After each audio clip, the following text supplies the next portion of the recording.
Hello, everyone, and welcome to December 3rd, regular Legislative Committee meeting of the Town of Vegreville. Call this meeting to order at 3:02. I'd like to get a motion to adopt the agenda. Councilor Lemko makes the motion. Is there any additions or deletions? Seeing none, all those in favor? Carried. Next up, the adoption of the minutes of our last legislative meeting. I'll need a motion. Councilor Bullock makes the motion. Any errors or omissions within those minutes? Seeing none, all those in favor? Carried.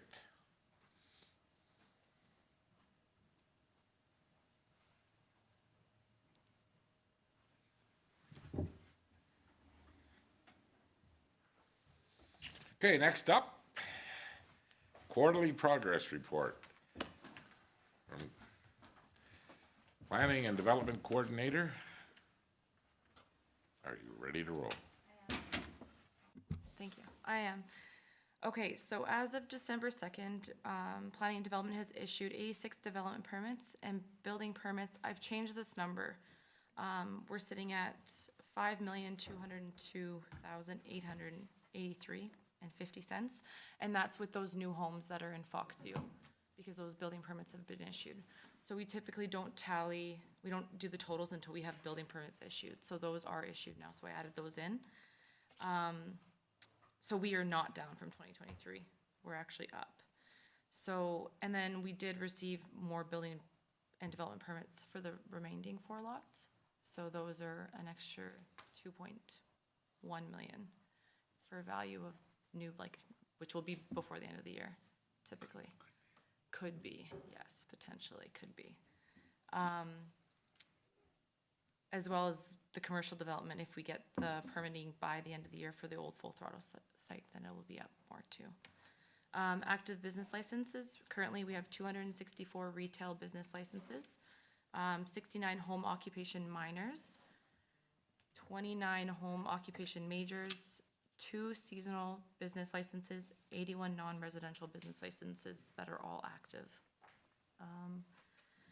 Build Bright Homes has received their building permits and all their equipment's on site, and they started digging today for the first 3 houses in Foxview. We're currently still making unofficial notes and changes to our current land use bylaw. It's like every day we're making something that we're going to change in the future. Probably won't start doing that. I'm in a budget for 2026 for the land use bylaw. The 2024 Capital Works Force Main Replacement is on schedule and on budget. I've included the cost breakdown, which shows us that we're still in the good. We had the final inspection at the lift station yesterday, and there's only minor deficiencies that have to be corrected. And the contractor said that they should have the majority of them done by the end of the week. And then Prosperity Park has been subdivided. I'm going to say subdivided and signed off on our part. Hagen has all required documents from the town and are supposed to be submitting them to land titles. So we're just waiting on them to do that. I sent an email again off this morning, or this afternoon, sorry, just to say when is this happening? We need to know, kind of thing. Because it should have been done a while ago. And that's all I have. Okay, any questions? On Build Bright Homes. So did they indicate that the development permits will be applied for on the plaza this year? We haven't heard. The only thing they've submitted to us is the development and building permits for the 4 more residential lots. We've heard nothing on the commercial side of things, though. Okay, well, I know that he's ordered the buildings, the precast. Well, they do have a development permit in place. That was done prior to the announcement. So they do have a development permit. We don't have a building permit for that. So that's something that I can reach out to Cool Deep just to discuss with him. So with the other 4 homes, say we're at 6.5 million in development permits, probably add another 3 million or so for that other project. Well, we could be close to $10 million. Which is we haven't had a year like that, other than when Innotech did their big renovation. It's been a while since there's been that much happening in town, which is good. Yeah. Yeah. Okay, no other questions? Well, That's easy. thank you for Thank the update and everything you guys are doing down there. I know a lot of this is coming pretty fast. Everybody wants to get some holes dug before if it gets too cold or too warm, like today, and make a mess, but, okay, Thank you. thank you. Next up, Director Saskew, Quarterly Variance Analyst. Thank you, Worship. I have here the quarterly variance analysis. Please make sure you refresh because I noticed that fire and municipal enforcement budget wasn't pulling through in the first document that we had sent to you. So if you are on your computer, please refresh and that should be available. I'll also post this memo after the fact. Okay, so right now I have the variance analysis that's been prepared for the period of January 1st to October 31st of 2024 as compared to the entire year of 2023 and the 2024 budget. So the first section you have here, there's two on each side, is general government. This includes general government, administrative, and legislative departments. Net municipal taxes for the year, you can note, are greater than prior year and budget due to requisitions. So there's Q4 requisitions to still be paid. Legislatively, we pay education quarterly, and all other requisitions are 30 days due after tax collection date. So I have a table below. You obviously can't see that as I haven't attached my memo, but education, we've paid $1.2 million to date, remaining $361,000, so that's 1.6 million total requisition for education. For the Elk Island separate, we've paid $237,000 to date, still $68,000, so that's a total of $305,000 for requisitions. Minbird Lodge, we've paid the full $221,373, and for designated industrial properties, machinery and equipment, we've paid the full $2,100.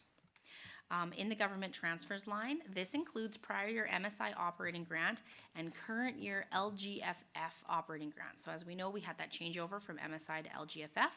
LGFF operating allocated for 2024 and has actually just been received is $101,106. The LGFF capital grant, as a reminder, that's in a separate capital budgeted, and for this year it was totaling $944,849. All other revenue and expenditures in this section look to be on track. Council, so this is comprised of 100% council allocated revenues and expenditures. Everything's looking to be on track with no line items more than 85 spent to date. So flipping to the next page, community engagement and economic development. This is comprised of communications, economic development, and the visitor information center. So the allocated revenues and expenditures for those. Everything's looking to be on track with no specific line items more than 85 spent to date. Note that the budget variance for the government transfers, that is the NRED grant. So that was budgeted for $75,000. We were going to use that for wayfinding, and as we know, we didn't receive the grant, so then the expenditure relation point of that was not spent on the expense side. But it is reduced by an unbudgeted grant from the government of Alberta for $22,500. So that was used for our community engagement, the people that had the drone, all of the different videos and whatnot they did. So we used that grant to do all of those things as per advice from council. Community services, that's the next one over. This is comprised of general community services and public health items that are budgeted year over year.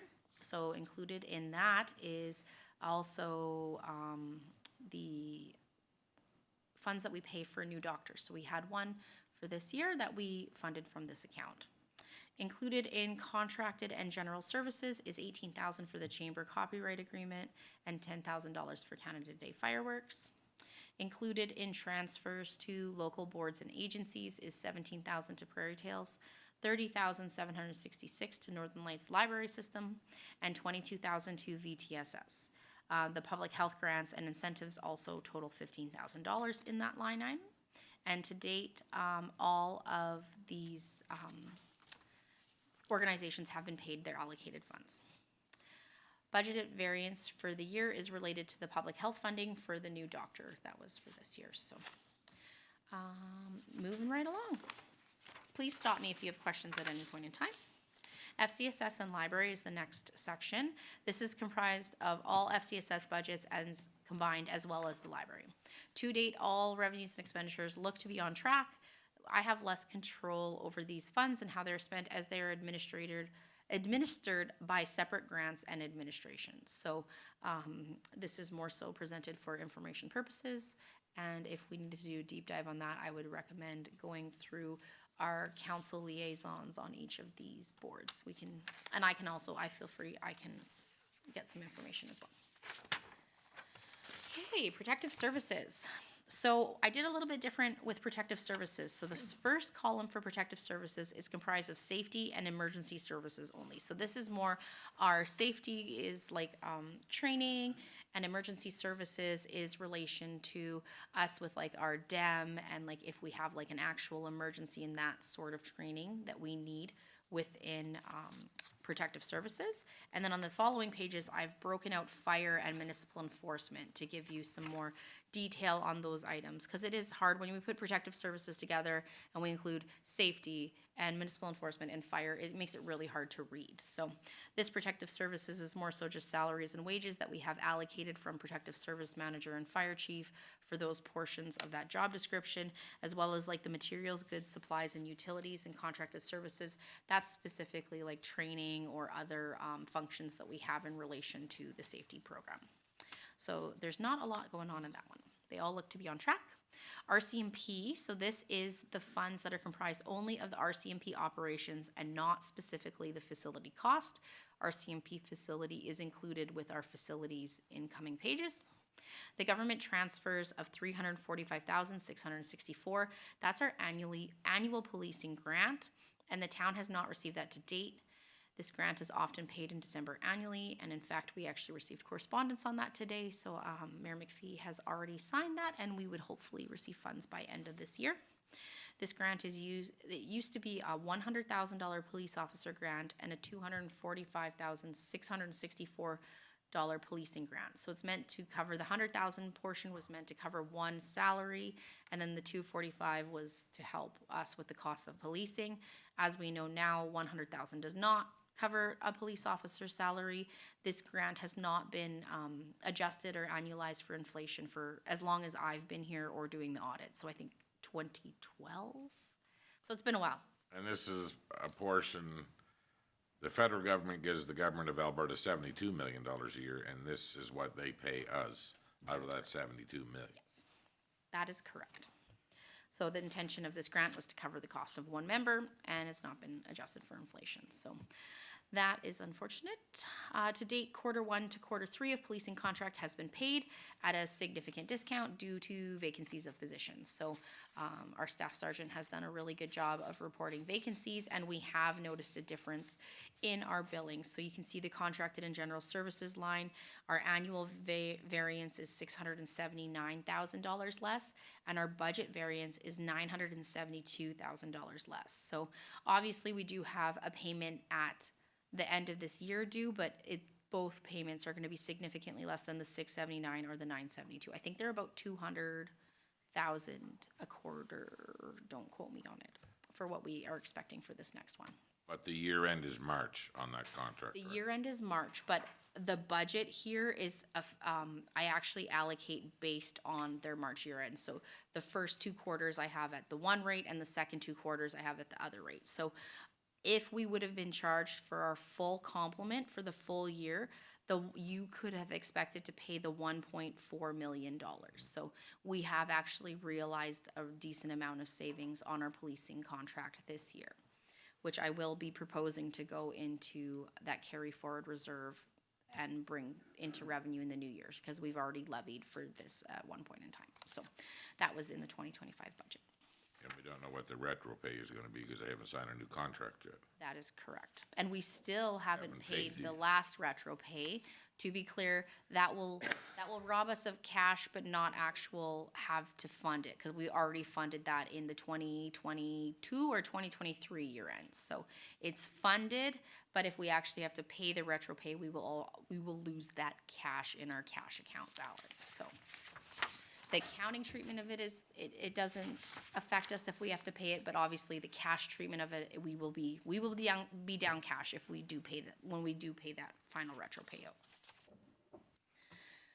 Okay, next page here, I have fire and municipal enforcement. So you can see here with fire, one notable item is the 2023 salaries being much higher than current budget to date. That is due to several deployments for wildfire season in 2023.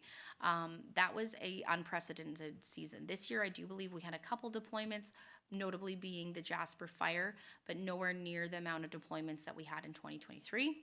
Note that any of this deployment revenue was countered with additional revenue, which is countered by the user fees being higher than budget. So you can see salaries were quite high, but then if you look at our government transfers, we had 298,000 versus 78,000 for this year. So that is, and the 412 versus the 92. So that is due to those deployment funds year over year.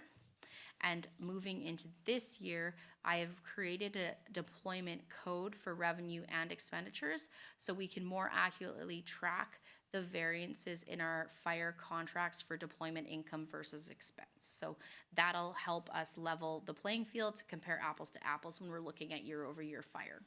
So we are taking steps to help with some reporting to council and to be more accurate with what exactly we earned from firefighting versus from deployment. So that is moving right along great. Municipal enforcement, this one you can see too, our user fees and sale of goods and services are at 137% of budget to date. So if you refreshed, you can see there's actual budget numbers in there now. This is due to increased contracts. So these contracts had not been updated in the budget for a number of years now. So this year myself and Manager Newton sat down and made sure that municipal enforcement budget was accurate and reflected the contracts that we have in place. So that was updated for 2025. As you can see, we have a decent amount of budget variance for that, and that is just due to not changing the budgets in 2024. Materials, goods, supplies, and utilities are no more than 85% of budget to date. Some of the line items for the goods and supplies are more than 85. That is due to the timing of replacement purchases and annual repairs. So a lot of our repairs and purchases are done in the summer, and that was the same with fire too. So anything that's a little bit more than 85% is due to just the procurement of goods. We like to make sure we have goods procured by the end of October. If it's in the 2024 budget, we like to procure it early in the year so that we can get a whole year's use of it by the end of the year. Okay, moving right along. Recreation, park, and culture. So this one is comprised of all budgets relating to recreation, parks, and culture, including arena and swimming pool operations. You can note that there is a budget variance of $300,000 on the government transfer line. That is due to there being a $309,500 Minburn Recreation Grant budget line that has not been received to date.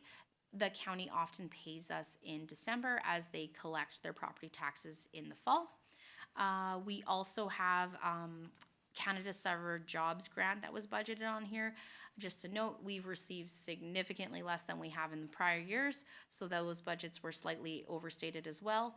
In 2025, we took Canada Summer Jobs basically right out of the budget and just budgeted for the full cost of the summer students, just to reflect I think in prior years we received in excess of $30,000 for all of our summer students, and this year I believe it was $10,500. So it was less than half. Like we received 30% of what we normally do. So we just took that right out in the event that we don't get funding for this year. And that, as a side note, that is due on December 15th, the Canada Summer Jobs application. So fun things that are on my desk. Facilities, I have all budget items for all town-owned facilities. So this includes the RCMP detachment, includes the library, includes the town hall, the multiplex. All facilities are under this budget umbrella. Expenditures look to be on track. Some of supplies and purchases are more than 85% of total budget to date, and that is just due to when we do procurement of goods. So we are on track with everything that I have noted on there. You can note on the other column, in 2023, year to date, there was an expenditure of $786,289. That is due to the debenture on the new town hall that we sold in 2023. And then we held that debenture because it was at a good rate compared to what debentures were at due to interest rates. So that got reclassified from facilities in 2023 to development in 2024. So that is that variance there that you can see on the last line item. And I think I'm on my last couple pages now. So Public Works and Utilities. So Public Works is comprised of the budget for roads, municipal properties, airport, and cemetery. One thing to note, services purchase is sitting at 118% of budget, so slight overage. Sidewalks repairs are at 100% of budget. That's once again due to nature of work. We don't do sidewalk repairs often in October or November just because of the weather. And so the total net expenditures is still on par. We have a total spend to date of $2.4 million with a total budget of $3.55 million. So we are on track on Public Works. That slight overage in services purchased is not going to tip the budget over too much. Utilities, this is comprised of the budget for water and sanitary sewer. Not a lot to report here. They look to be on track. No line items in excess of 85% of total budget to date. Next page, I have municipal services and planning and development. Municipal services is comprised of the budget for fleet, waste collection, landfill, and recycling. Once again, this one looks to be on track. No budget items in excess of 85%, other than those services purchased and other procurement of goods that normally are procured throughout the summer or in the early part of the year. And planning and development. So this one is comprised of the budget for planning and development. Self-explanatory there. Included in revenue line is $200,000 for the land sale of the commercial town property that we had this fall. Currently, it is sitting at a dollar value of $178,100. This is less than our total proceeds due to a deposit that's sitting in our account. So right now, I have their deposit on this transaction sitting in my deposit account, and I'm just waiting for authorization from BMO to transfer it from the deposit account into our regular account. And then when that happens, I can transfer the remainder of the proceeds onto this line item. So it's just a formality. It's not like online banking with our own personal where I can just move money around. I have to have duplicate signatures and requests, which has been taking a bit of time. So it will be moved by the end of December. I can assure you that. The remainder of revenues and expenditures look to be on track. No line items in excess of 85% total budget to date. And that is all I have. Okay, any questions? Let's go back to salary, wages, and benefits. Where are we at for the year? Are we on track? Of course, I just closed. We were on track. I just closed the big Excel sheet that I had. Because you're talking salaries, wages, and benefits. Yeah, so overall. what we budgeted, where we were gonna be, and we got a month left in this year. Where are we at? We are on budget.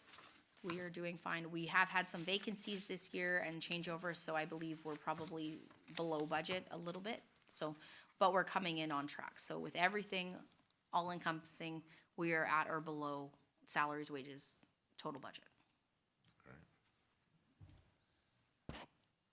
Any other questions? Okay, well, I'm sure we understood about 83% of what you told us, so. I know it's not like, We don't have those percentages that you have on your sheet. you know what, we would be here all day if we went through line by line. We could do that. We could do a Again, council no, workshop. I mean, it's nice to see where we're at. I mean, we like the fact that you're telling us that this is an easy one because most of the money is in this department is spent in the summer. That's why we're a little closer. But again, knowing that we're, 95% with a month left is a good in each department or. 85, yeah. Yeah. Yeah, so that's just taking 10 divided by 12 and just giving a little bit extra to make it a round number because I didn't want to say 83.57 or whatever the percentage is. So I used a nice round 85. Okay, so there's no questions? Okay, thank you very much. Let's move on to the next. Okay, it's moving right along here. So I have a draft bylaw for you all. I'm just gonna open up my memorandum. So the topic here is the unoccupied and derelict property bylaw. So the attached unoccupied and derelict property bylaw outlines the requirements, for a property to be deemed unoccupied or derelict. This draft has been compiled after a review of several other bylaws and direction of council from previous legislative meetings. So key items to note, I've done a nice little summary of all the things that are encompassed in this bylaw. So this bylaw encourages the development or revitalization of unoccupied and derelict residential and non-residential properties in the town of Vegreville for the general benefit of the municipality. This bylaw has a blank rate when it comes to the multiplying factors. So in review of other municipalities' bylaw, this multiplying factor has been as low as 1.25 times the tax rate or as high as 4 times the tax rate. So that I have left blank for input from council as to where we want to go with that. This bylaw will result in a lower overall mill rate for the remainder of the properties that are not considered unoccupied or derelict, as the unoccupied and derelict properties would account for more tax dollars than they have in the past. So it doesn't add any taxation dollars to the pool, it just shifts it so that the unoccupied and derelict pay a greater percentage more than the remainder that remain in that pool. So there are 2 classes of derelict property in this bylaw. One is the residential class 1.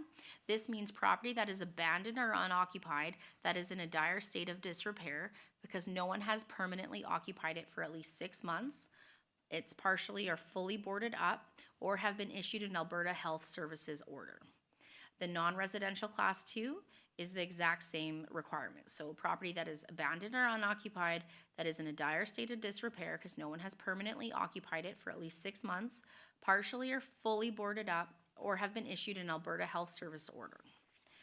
There's 2 classes of vacant properties. So the first was derelict, this is now vacant. So residential class 3 means property that is temporarily and or permanently unoccupied for at least 6 months and of which most of its utilities and appliances may still be functioning. This means it can be occupied at any time, but not necessarily derelict. So it could just be a house that is sitting there completely vacant for years and years and years. There is a caveat in the exclusions that we'll get into a little bit further down. Property that is actively marketed for sale is excluded from this subclass. So if somebody has a house that's been sitting, if they have it actively marketed for sale, which we have in the definitions of the bylaw, deemed as having it on the market, not specific to MLS, but actually taking steps to market it and having it available for showings, it is excluded from this high rate tax. Same thing with non-residential class 2. Means property that is temporarily and or permanently unoccupied for at least 6 months and of which most of its utilities and appliances may still be functioning. It means it can be occupied at any time. A non-residential property that is unoccupied is being used. A non-residential property is also considered unoccupied if it's being used solely as a dwelling unit. Property that is actively marketed for sale is excluded from the subclass. And then this bylaw is applicable to R1, R2, and then C2 and C3 properties as noted in Part 5 of the bylaw. So that's basically the highway commercial district, and then residential. R1 and R2 is 99% of our residential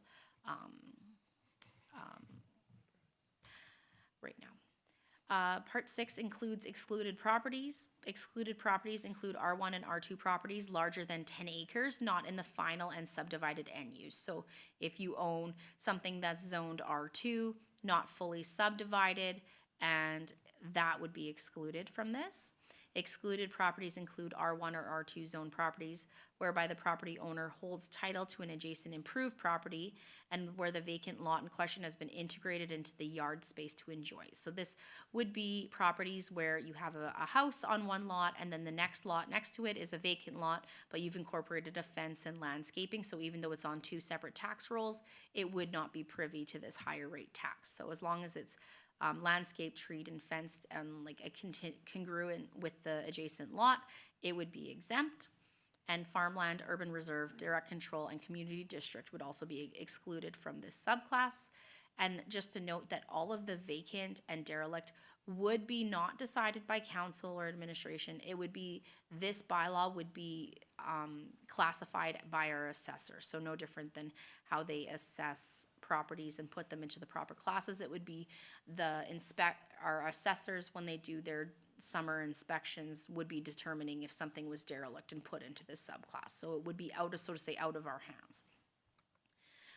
For financial implications, there's no financial implications currently of enacting this bylaw. So the taxation rate of Class 1 and Class 2 will be taken into account when calculating the 2025 mill rate.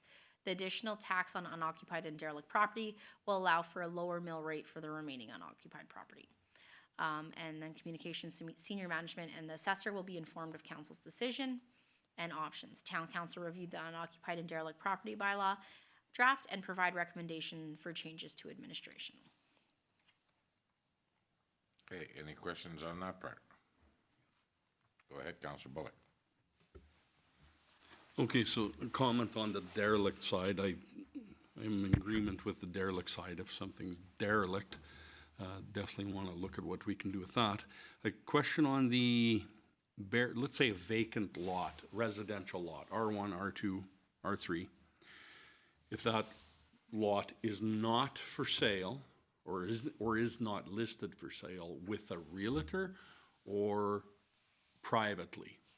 Actively marketed in the definitions on 2.2 refers to property that is being promoted for sale or rent through a sustained and genuine effort.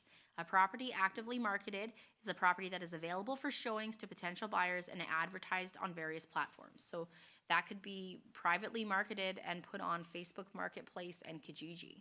Okay. Sorry, the other question to that is, for instance, if somebody, let's say a young couple bought that lot because they saved money, and they bought a $19,900 infield lot, let's say, and they can't afford to build on it for 2 to 3 years, is this going to apply to that lot? Yeah, vacant for the purposes of this policy shall refer to any property which the assessor has deemed to be undeveloped and not having any notable physical construction on site as of a given statutory date.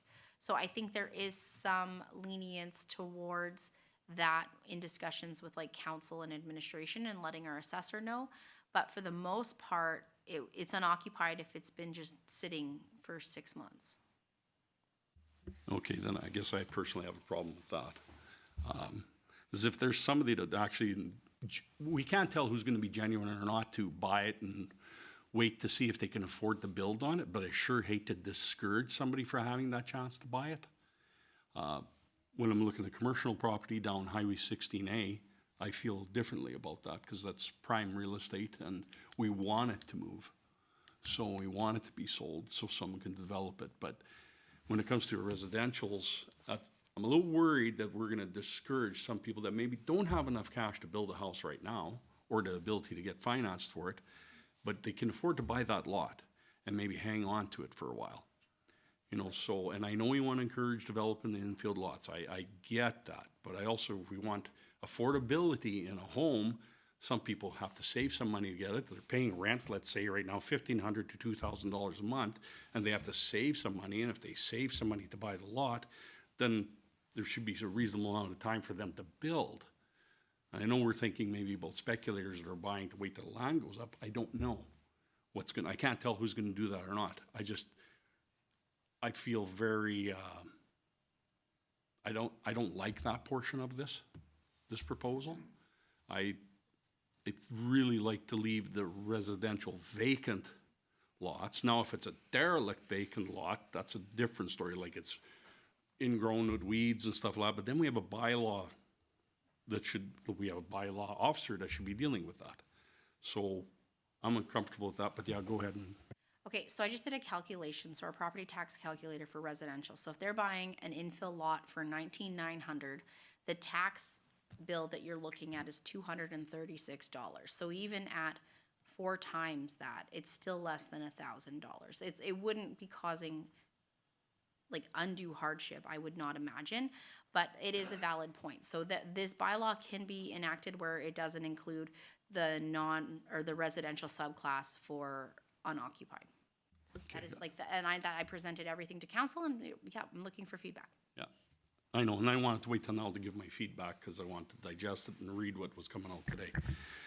So, on a lot, for instance, a few years back, I purchased a lot with a house and I knocked it down. This is probably 10, 15 years ago. And I bought it, and it was at R2, 50 by 150. The taxes on it were whatever, $400 and some the last person. Then when I took it over and knocked the building down, they went up to almost $800. So I don't think I'm gonna see a lot at $250. Is there some lots that are paying $250? I guess if they've been owned by the same person for 20 years, maybe so, but.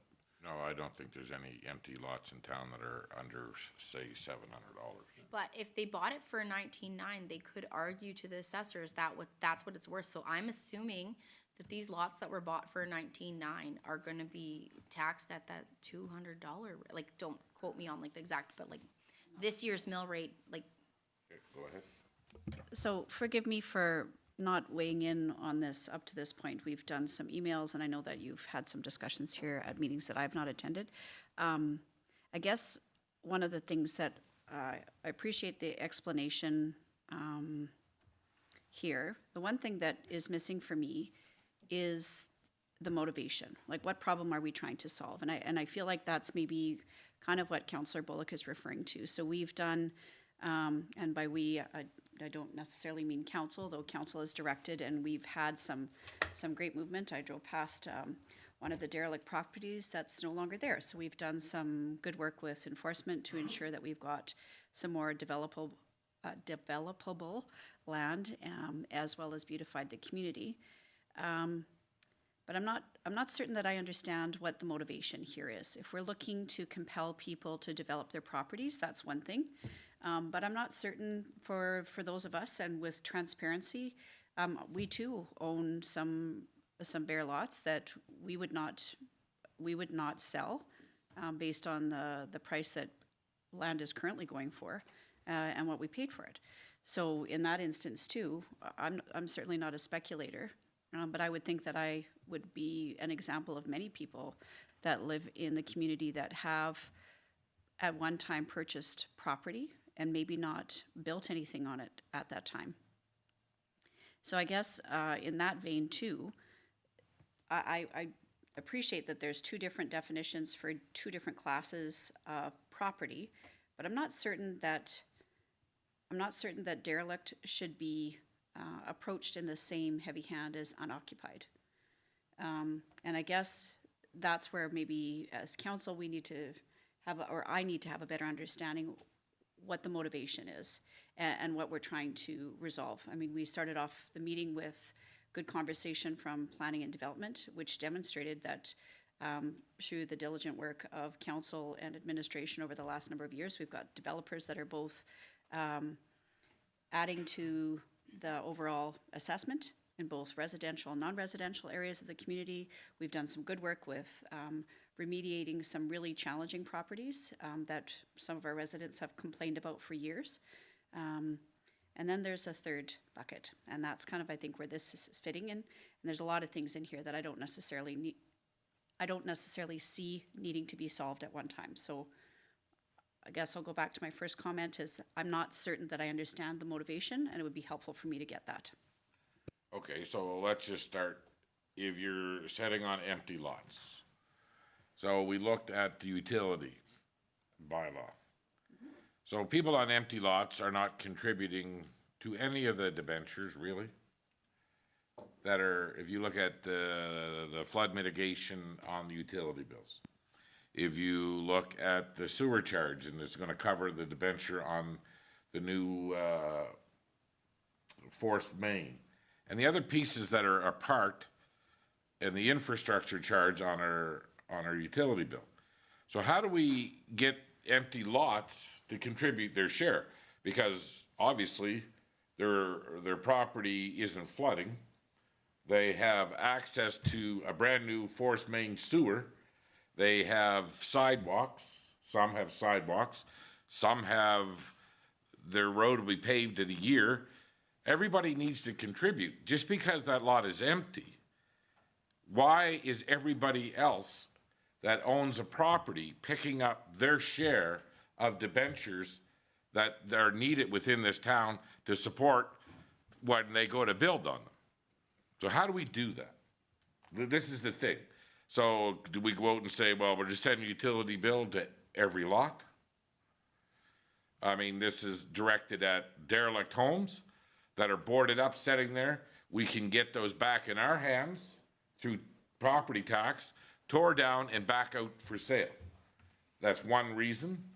And when it comes to the brownfield lots on the highway, on the commercial non-res ones, we want these companies to pick up their feet. I mean, they're not contributing through utilities. They have large portions of some of the best properties in our community sitting there doing nothing. So how do we get there? And I understand that somebody's sitting on a lot for the last 10 years and paying $600, and they're waiting for the price to go up. But in the last 6, 7 years, they haven't contributed anything that every other taxpayer is paying for, but they enjoy the benefit. The town's not flooding.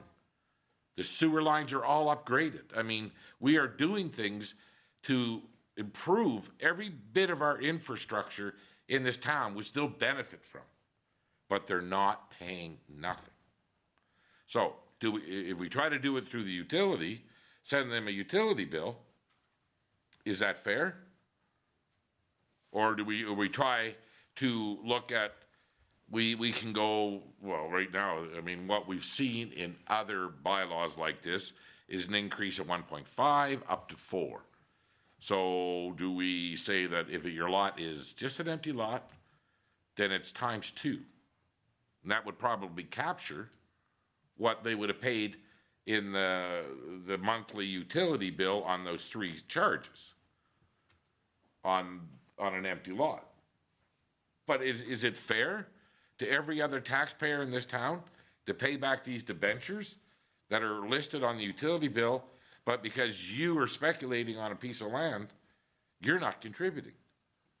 And when we borrowed the money and we put these charges on the utility bill, we used every number on the tax roll to split that money up to make this debenture collectible in that timeline. And they're not paying. Is it fair to everybody else to cover their share because they decided, I'm going to wait another 10 years so this property goes through the roof, and all the money that the rest of you paid to upgrade the sewer lines and the flood mitigation and the new infrastructure that was installed, I'm not paying a dime, but I'm going to reap all the benefit. Because that's not the way we put the utility bill together. We put it together that the charges over the 20 years of that debenture would be spread among every tax roll. But it ain't happening. Councillor Barry. Thank you, Your Worship. I appreciate what you're describing, but at the same time, the reason that they're not paying as much as somebody else with a house on it and they're living in it is because the property's worthless.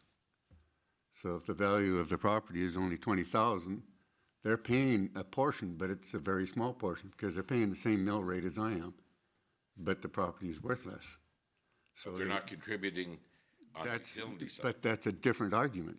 Yeah. Now you're talking about fees. So how do we collect fees when we put it on the bill to pay for North Park drainage? We put it on there as a fee. So maybe we need to figure out how do we charge a vacant lot that fee. So, and with the flood things, et cetera. So maybe we're mixing the two things together here. I'm definitely, when it comes to brownfields and becomes non-residential, I believe that a vacant lot needs to be paying more.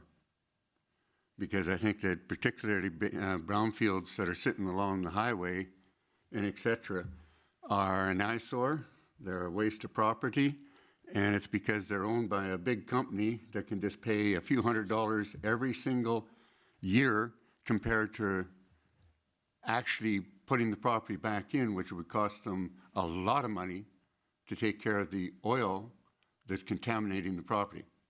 So there, I want to go after them.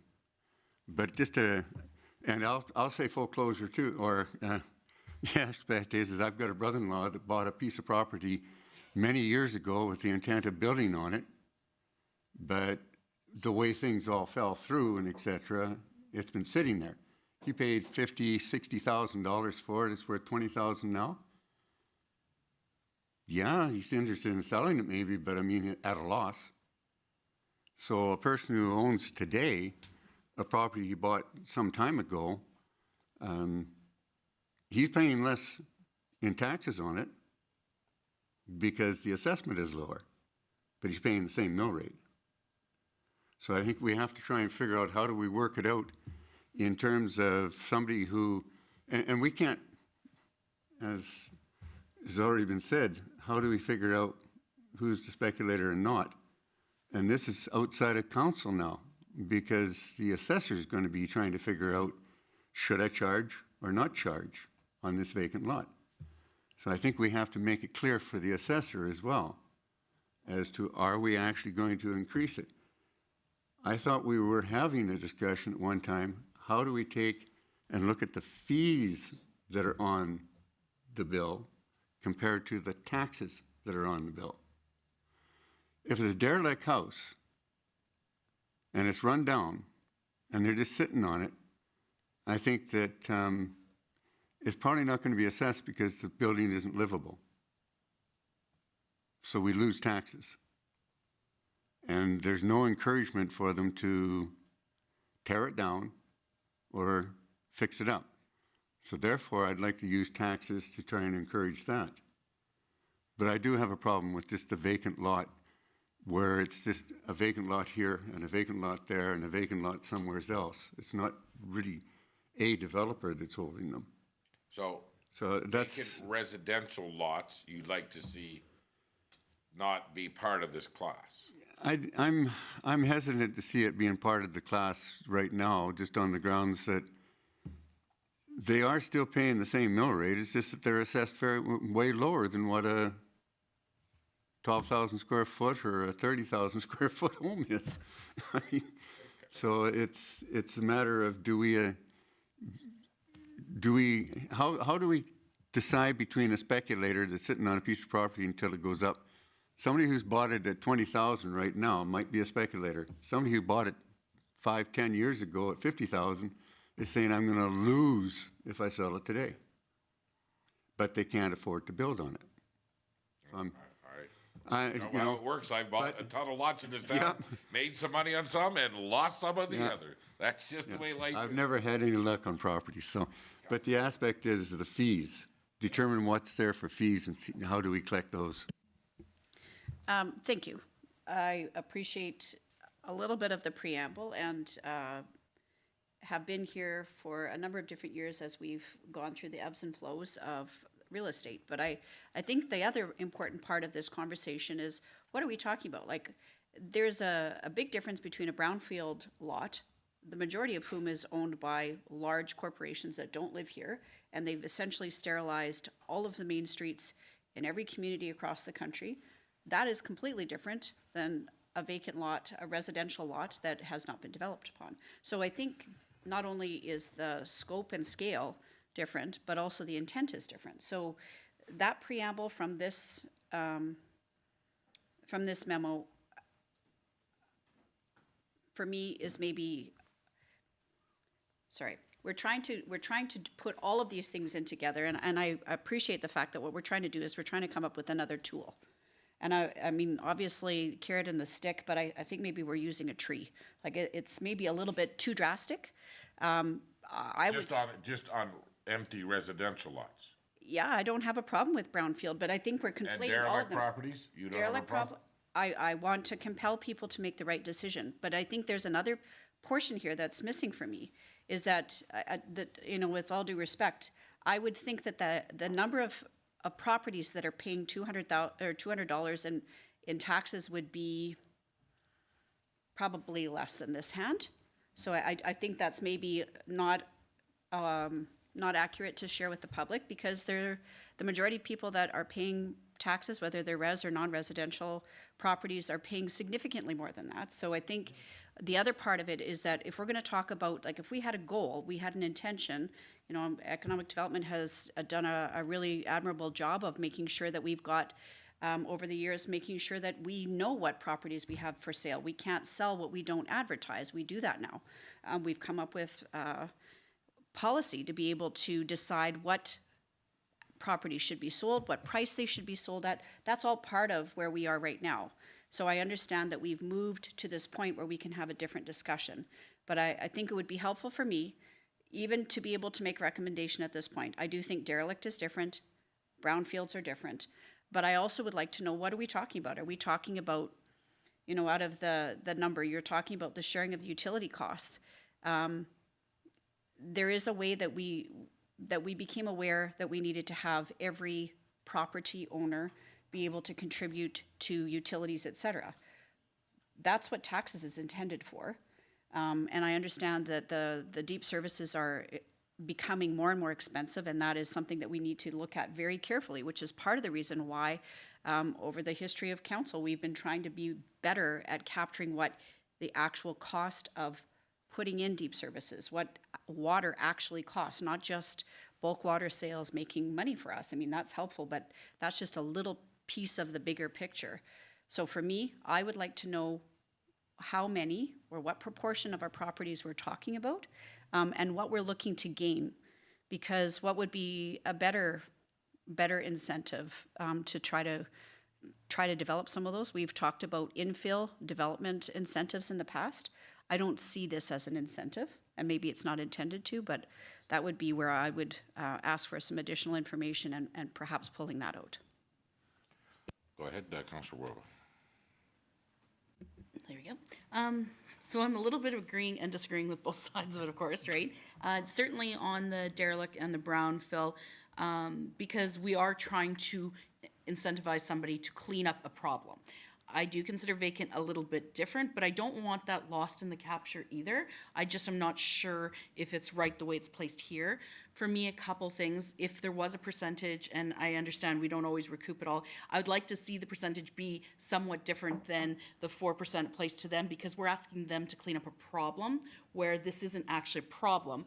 If there was a little higher percentage, it might be considered a percentage for the ability to hold property. So maybe it's at a 2.5 or a 3 versus a 4, so that we're not saying you're all the same problem, because I don't consider holding a lot that's cleaned up and looked after necessarily the same as asking someone to clean up a derelict property. So there might be a percentage change that could do that. Potentially we could even incentivize them by extending that time period to say that a property that is a vacant lot wouldn't necessarily be considered vacant at 6 months, that maybe it wouldn't be till you had it for a longer time period, like it doesn't go into vacancy till 5 years or something, saying, hey, you've got this time to hold it. But past that, if you keep holding it for the opportunity to gain, because you can lose on property, we know that, but you could also financially gain.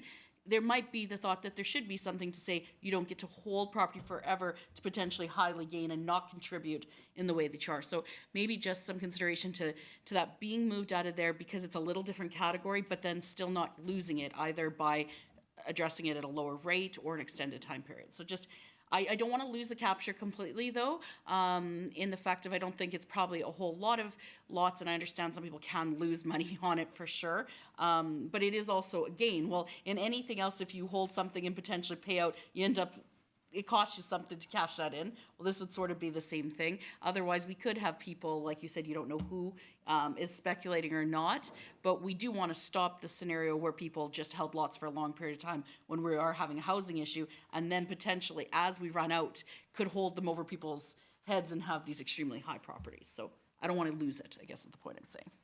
So let's just look at derelict properties. So if we were to 4 times the tax on a derelict property, so it means that when we get a house through tax, unpaid taxes, after so many years that we get it, at the rate we're charging, we can't afford to tear down that structure and sell the property. This is a problem. So are we all in agreement that derelict properties, we need to force the owner of that property either to tear it down, fix it, or look at 4 times the rate of taxes, because if they're not going to pay the taxes anyway, when we get it, at least the money that's we'll get it faster. Like, I thought there was a 3-year deal on a derelict property. After 3 years, if there's no taxes paid, then we could take it over. That's not part of this bylaw?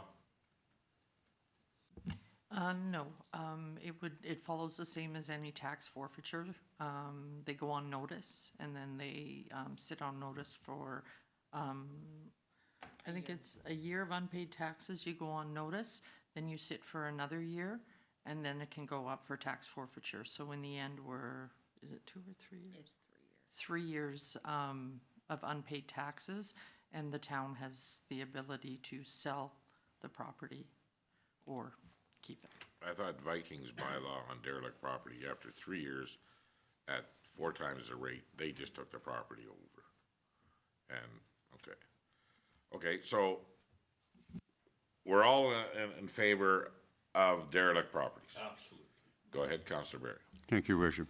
So I guess part of my argument that I was using, and I can look at the reverse of that, the reason that a derelict property is not paying as much in taxes because its assessment has gone down. So it's paying the same mill rate right now, but assessed way lower, so we get way less out of it. So I guess the aspect is if you make it 4 times the tax rate, we haven't adjusted the mill rate, but we are taking higher taxes. So I guess that is one way of looking at it. If we can't actually adjust the mill rate on the property, then this would be the way that we would gain higher taxes, despite the fact that the assessment has gone down. Okay, so we're fine with that. Highway commercial. Not all those lots are brownfield lots. There is some lots that people own and they're waiting for property values to go up. But we cannot say only oil companies. Go ahead, Councillor Bullock. That's commercial prime real estate in this town. I think that has to be some motivation for that one. Because we do know that there is property that's sat ever since I was in high school here that has nothing on it along there. That's a long time ago. So we do need to do something about 16A, for sure. Okay, go ahead, Councillor Rudick. Well, one thing I want to bring back again is, and thank you, Councillor Barry, for differentiating taxes versus fees.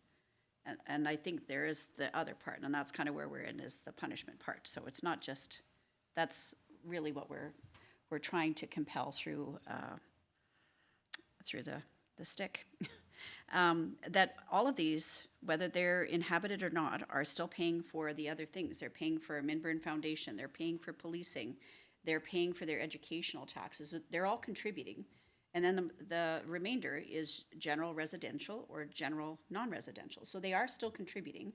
I think what I'm hearing and what we've discussed before is finding a way to be able to, in particular, capture the large debentures, the large expenditures that we have, which is our core business in terms of providing roads, sewers, et cetera.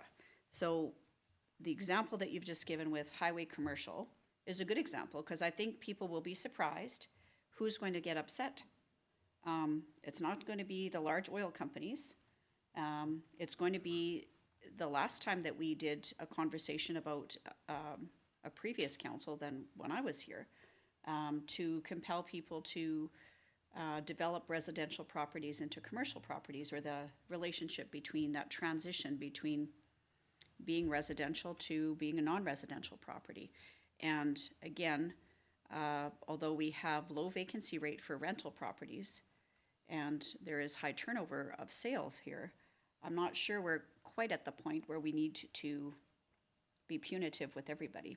I don't know. Is there maybe a way to be able to stage this, scale this, see what kind of feedback? I know that we did receive some email correspondence that indicated that it's been fairly productive in Viking in particular, but I would be very curious to see in another community of our size what kind of experience they've had with this kind of, this change. That's not to say that that would change my mind, but I'd like to hear in real time what that looks like, because there are people that live here, that own properties here, that would understand what we're talking about. But we also need to be, you know, we want to be leading the charge, but we don't want to be running ahead of development too. Like we don't want to be changing something that's going to be very detrimental for the actual goal that we have intended. We'd like to encourage people, no different than we have incentives for developing properties downtown or encouraging people to put in new signage. Those are incentives. So on the highway commercial, there's some lots that are not contaminated. Not a lot, but there is some. Should they be part of the same subclass?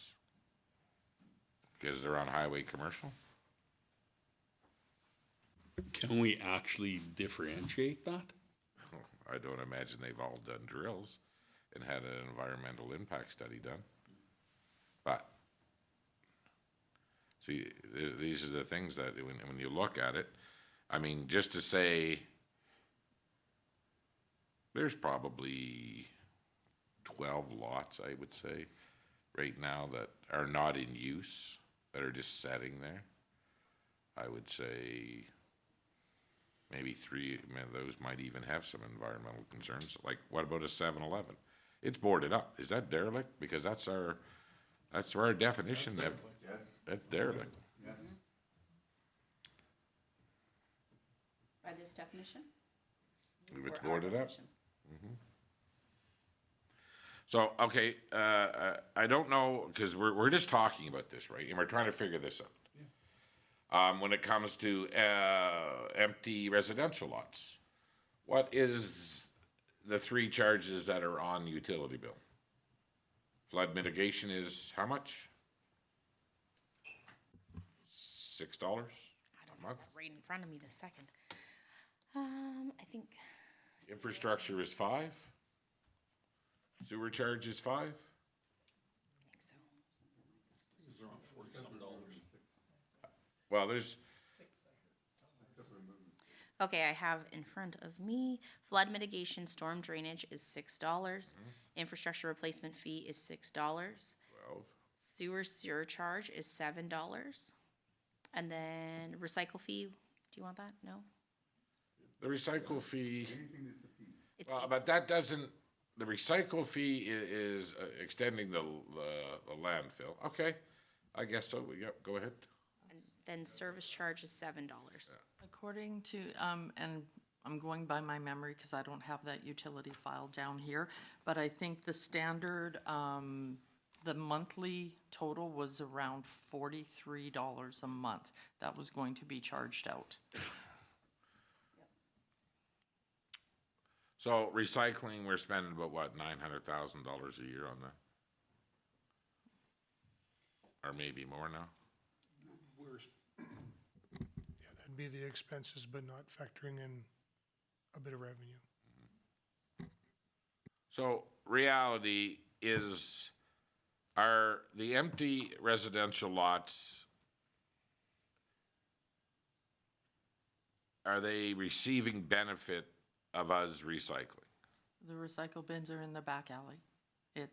They're there for them to use them if they want. Same with the composting bin when they mow the lawn or the Their garbage cans? garbage cans. That's all a service that is provided to that lot, whether or not there is a residence there or not. We don't remove them from the back alley because there's a empty lot. So if it's $40 a month, so we times that by the 12 months. $560.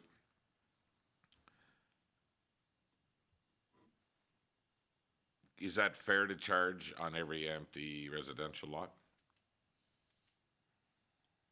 The 40, is that with the other ones? Because just from the ones we went through, that'd only be like $26. Missing the $9 garbage charge. 9 garbage, okay. But in reality, are they actually using the garbage? You know, really. So again, it comes down to if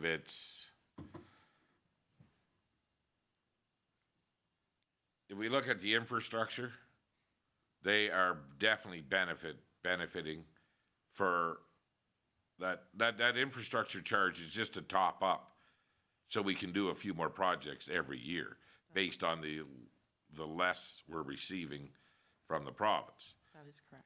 Yeah, flood mitigation is paying a debenture. The sewer charge is paying a debenture. So what are those three combined to come out to?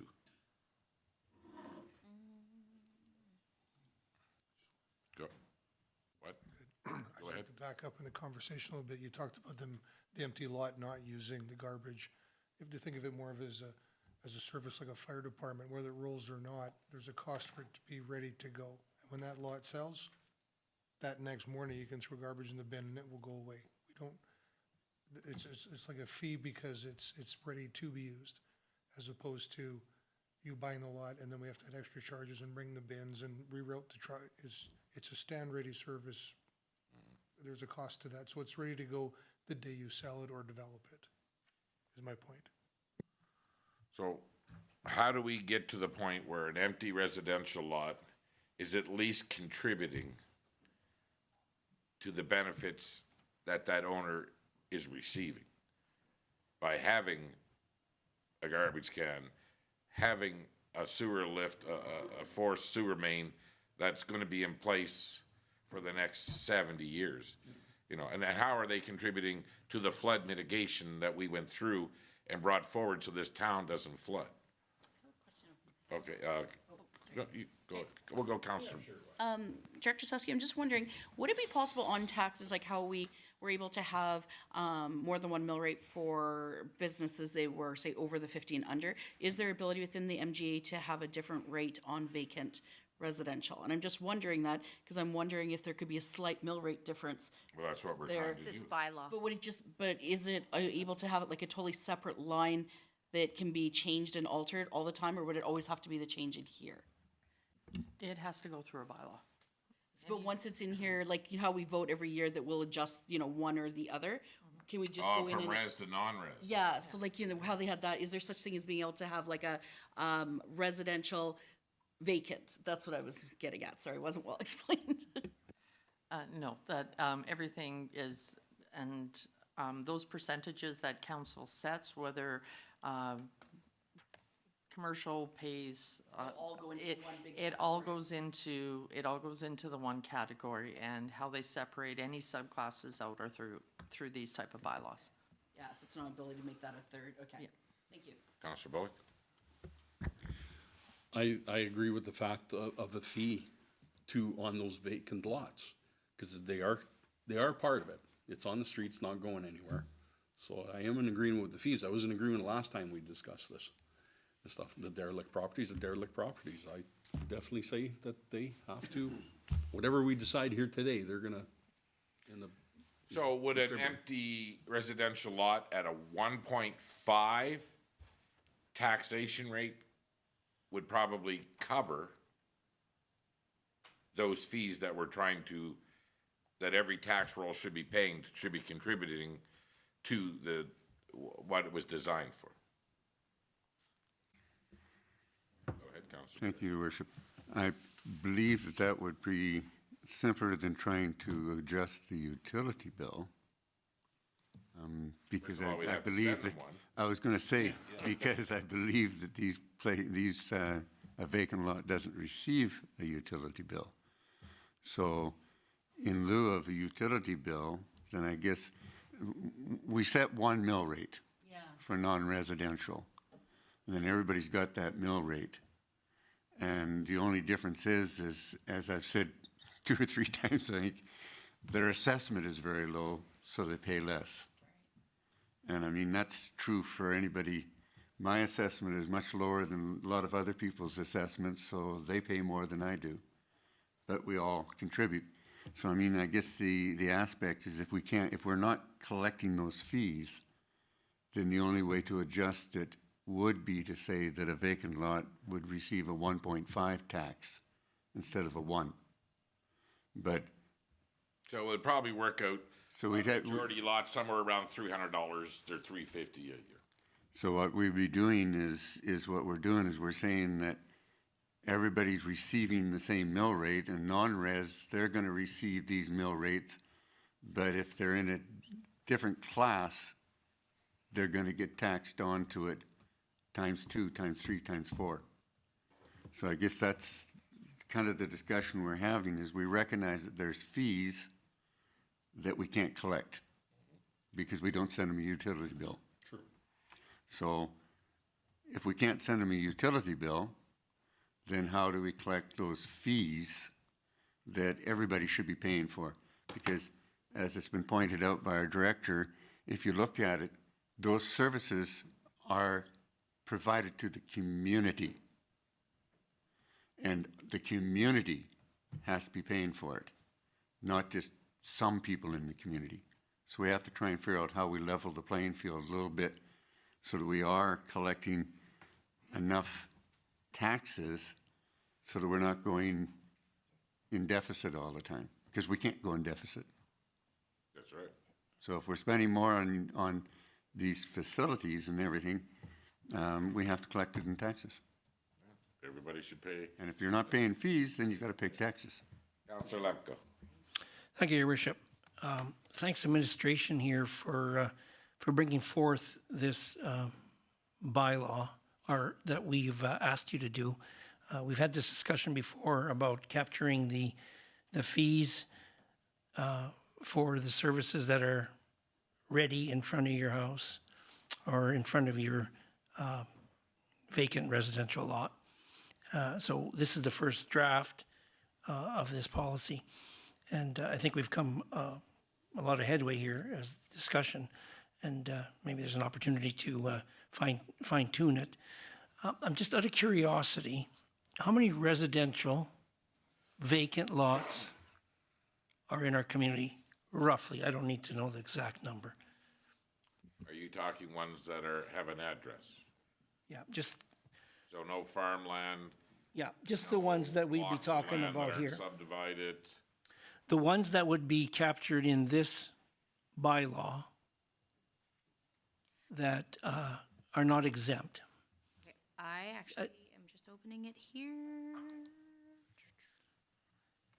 I have 130 properties. Some of those properties are amalgamated into the other I was gonna say, and a lot of these ones that are on here would be amalgamated into other housing. So if they have a vacant lot next to them that's incorporated with a fence, they would be exempt from that. So, but So just doing math, let's say 100 lots yes. at $500 in fees. And I per did year. just do a quick calculation. So using this year's tax rate on the calculator, so most vacant lots right now are assessed between $50,000 and $60,000 for a standard lot. So $60,000 lot in this year's tax dollars would be $712 per year, and at one to what the target was for capturing those fees. Again, I mean, these are things that we need to talk about. That's one way to sending out a utility bill, or if the lot is an empty lot with pay once a year on a utility bill. But I do believe that if we look at an empty lot, a residential lot, at a 1.5, we'll capture not quite all the fees, but we would capture the fees. I don't know about the highway commercial. I know we really want to get after these brownfield lots. We gotta figure out a way, but there is others, citizens in our community that own lots that are not contaminated. We're starting to see some activity. We've seen, since we started talking about this, Imperial Oil has listed 2 of their brownfield lots for sale. They just see other communities do this. Councillor Bullock, go ahead. Another thing written here is that if they actively have it for sale, that they're not gonna qualify for that anyways. Like the brownfields, let's say. Yeah, well, this is what they've seen in other communities that are introducing the same bylaw, so now they put up their for sale signs. So what do we gain? Yeah, well, You put it for sale at an unreasonable price, but it's still for sale? well, at what price? We've phoned, and other people have phoned Cushman Wakefield, and there isn't a price. But they can't sell it because it's contaminated. Oh, they can sell whatever Well, they want. they can sell it, but I mean, like, it's difficult for a normal buyer. Well, if you got the money, you can put anything on it you want. That's what I'm saying, Yeah. normal buyer. You have to have the cash to buy it. Again, and I would imagine that you would see every lot that's a brownfield lot right now with a for sale sign on it very quickly. Right. And exactly why they did it, because they've seen other communities that we've looked at right now that are trying to encourage this property cleanup, to get some lots, utilized in their community. Go ahead, Councillor. Thank you, Worship. That's a good point to bring up. So then why do we have this if it's actively under sale, even if it's just got a sale sign on it? Why do we do that? Why do we say that they have to pay the taxes until they've actually sold it or cleaned it up or built on it? I mean, do we have to say if it's Well, we wrote that actively being into sold? this bylaw, looking at trying to help an empty residential lot that if they were trying to sell it, we would be saying, okay, well, you're trying to sell it. But that could apply to a residential lot. It doesn't have to apply to a non-residential. Yeah. So, Yeah. again, So if it's a vacant non-residential, we say, even if you put it up for sale, until you've actually cleaned it up, built on it, or sold it, you're gonna be charged ×4. okay, so I know, 'Cause your point that you made is exactly what any logical company would do. Well, there If you they have that loophole there, they're gonna use it. They're gonna put up a sale sign. exactly. And the other part is that in that example, the ones that you want to contribute are the first ones that are going to be able to avoid it. And it's going to be the inheritor of mom and dad's property that have no idea that this is going to be the things that are going to be assessed against them, that are going to be upset, and they're going to come to our office. And that's not to say that, again, we don't want to compel people to provide property to others to be able to utilize. But in this instance, the ones that we're trying to incentivize or penalize to do the right thing are not going to be moved. They're going to actually do the sidestep. So if we have the opportunity to be able to encourage brownfield, and I guess I would be cautious too to say contaminated, just because there are abatements and remedies that can be done to be able to make these properties available and usable. And if we want to sell them, we also want to be using the most accurate terms. But the brownfields are ones that stand out for me. And how many do we have? I mean, I want to say that we had more than 30 when we met with environment and protected areas previously, Director Lefebvre. You don't, yeah. Well, I don't know that the province actually can tell you. I think we Every, can. every empty lot in this town that has contamination. No, but I think we actually, we had brownfield. I feel like the document that we went to was, that was some time ago, maybe 5 or 6 years ago, but I feel like it was like 30 or 40 properties that would fit into that definition. And again, the ones that will know how to do sidestep will do it immediately. I'm not sure that anybody that is a property owner, even if they're a large oil company, has ever gone and registered their land as contaminated. Yeah. Again, so these are the issues.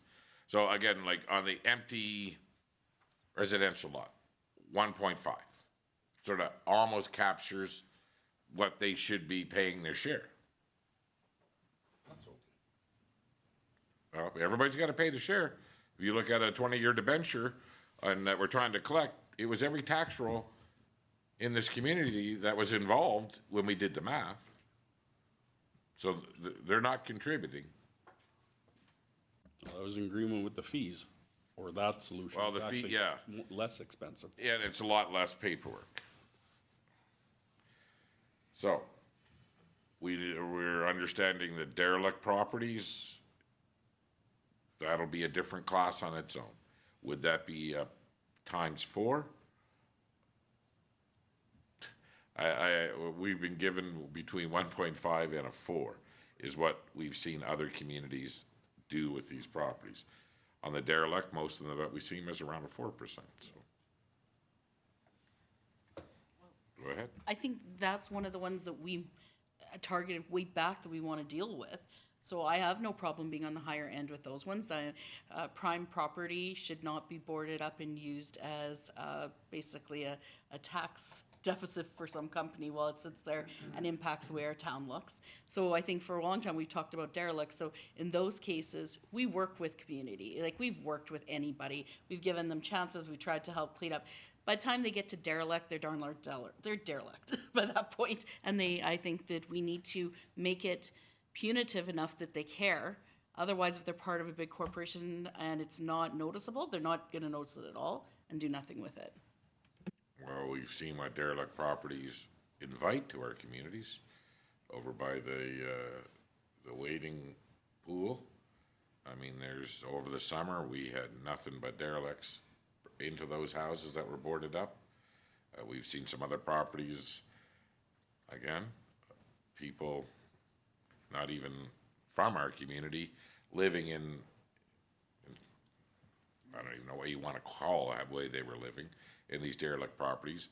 As a town, as the municipality, us taking money out of tax collection, to tear down these houses on our own and not being able to recoup the cost in the sale of the property.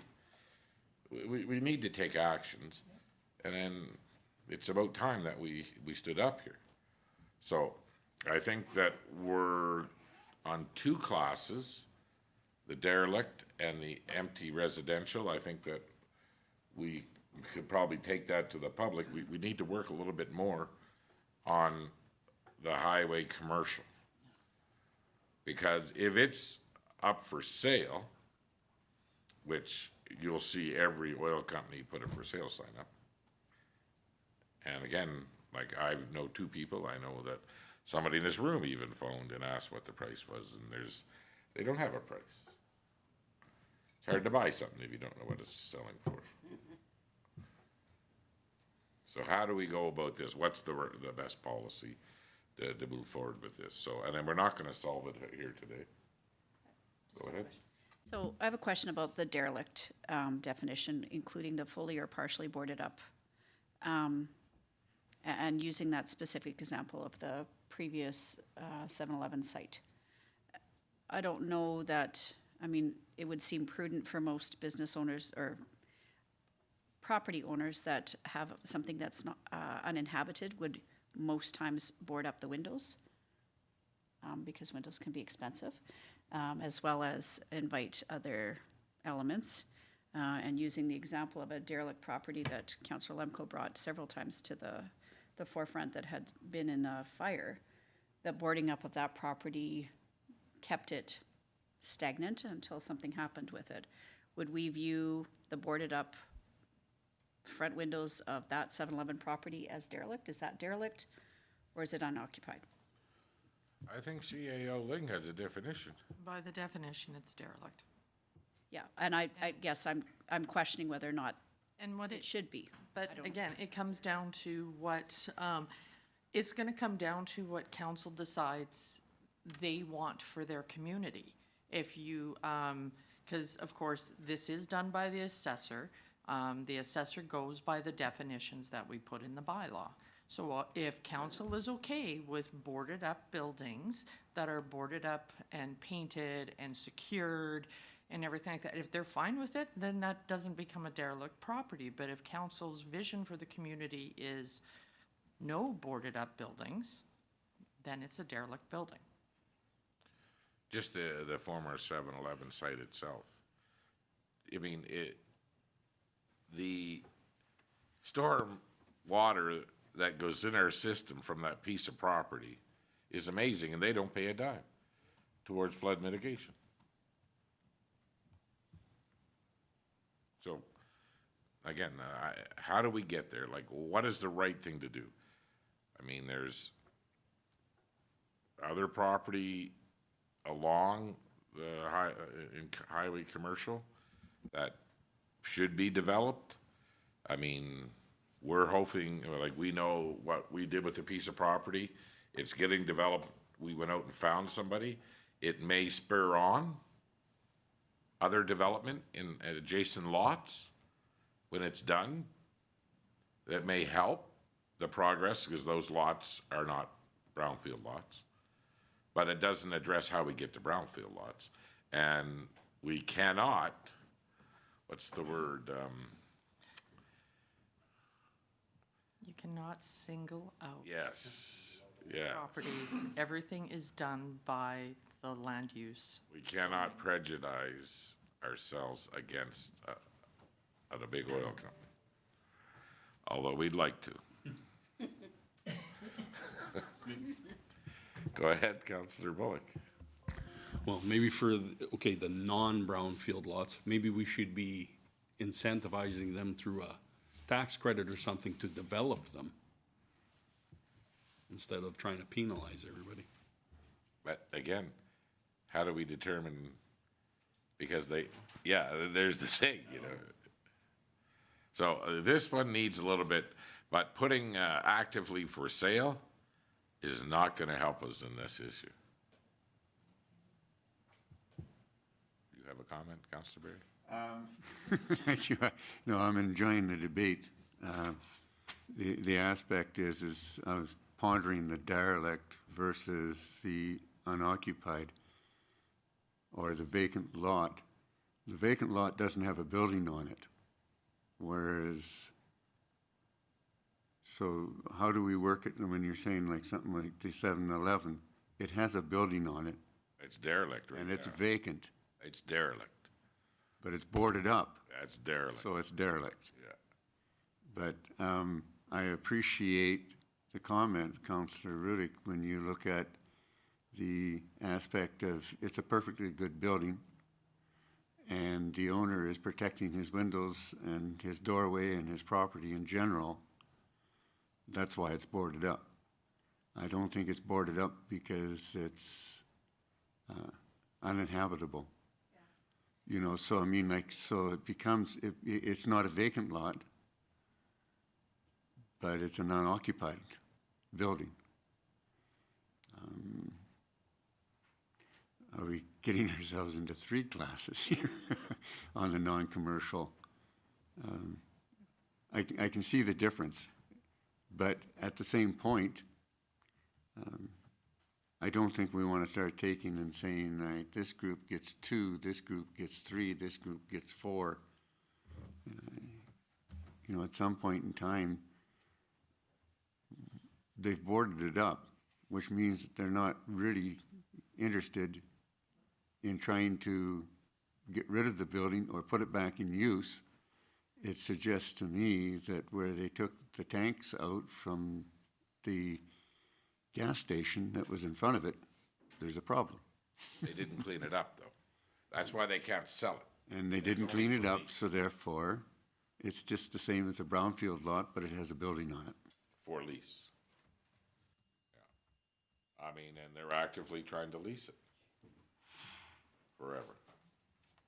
But it is a good discussion point, but is that just one outlier? Again, like, when I look at the non-residential derelict definition and non-residential unoccupied, there's a difference in my mind. I mean, visually, I guess plywood is plywood.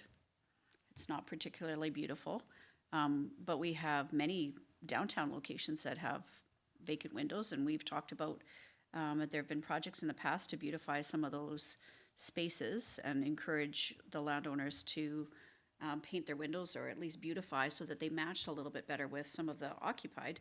But there is a difference in my mind between protecting your asset as a property owner for the eventual selling of the property versus keeping out rats and rodents and unhoused people, like the house that thankfully has been taken down, that derelict property that Councillor Lemko has had numerous conversations at this table about.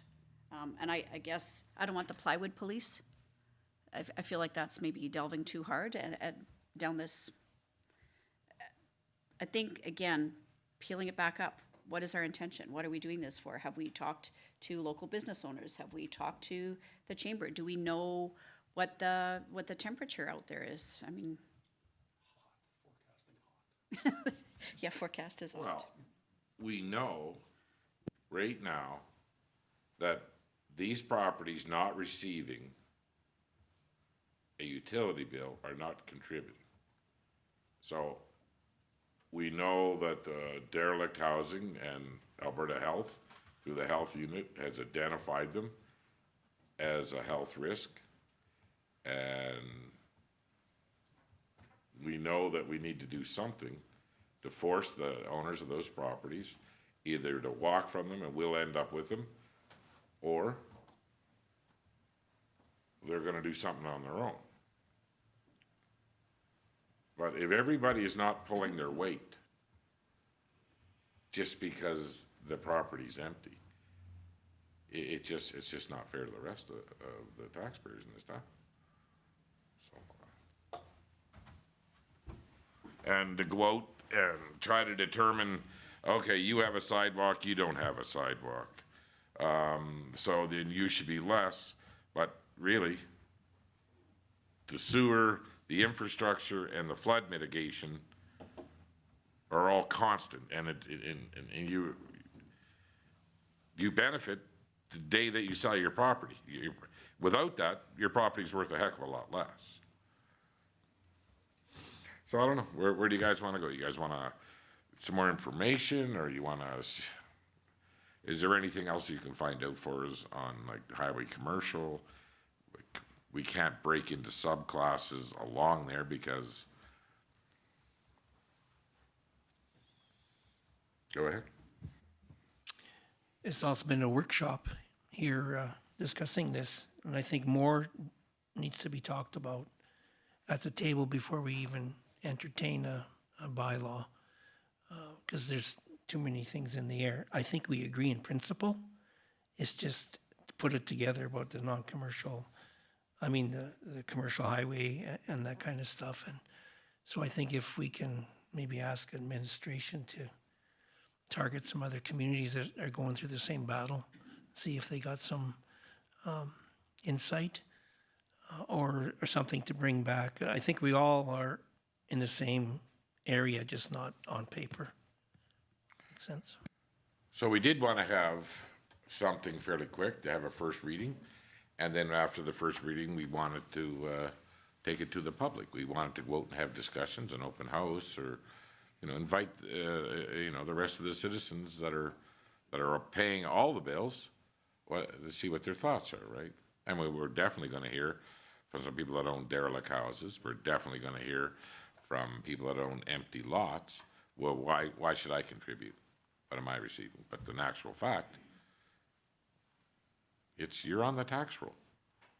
And go ahead, Councillor Bray. Thank you, Worship. I appreciate that, Councillor Lemko.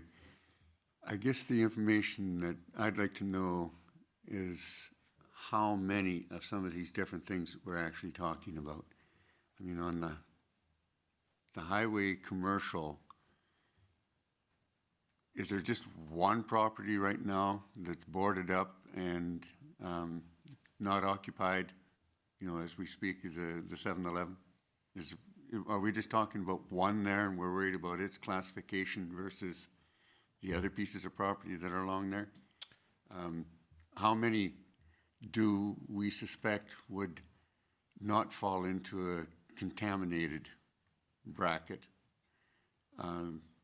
Or are they being used as a laydown lot? I know I go by and I drive and I see one lot that's got a lot of stuff parked in it. You know, is it, just how many classifications are we looking at there in that? I agree with Councillor Lemko that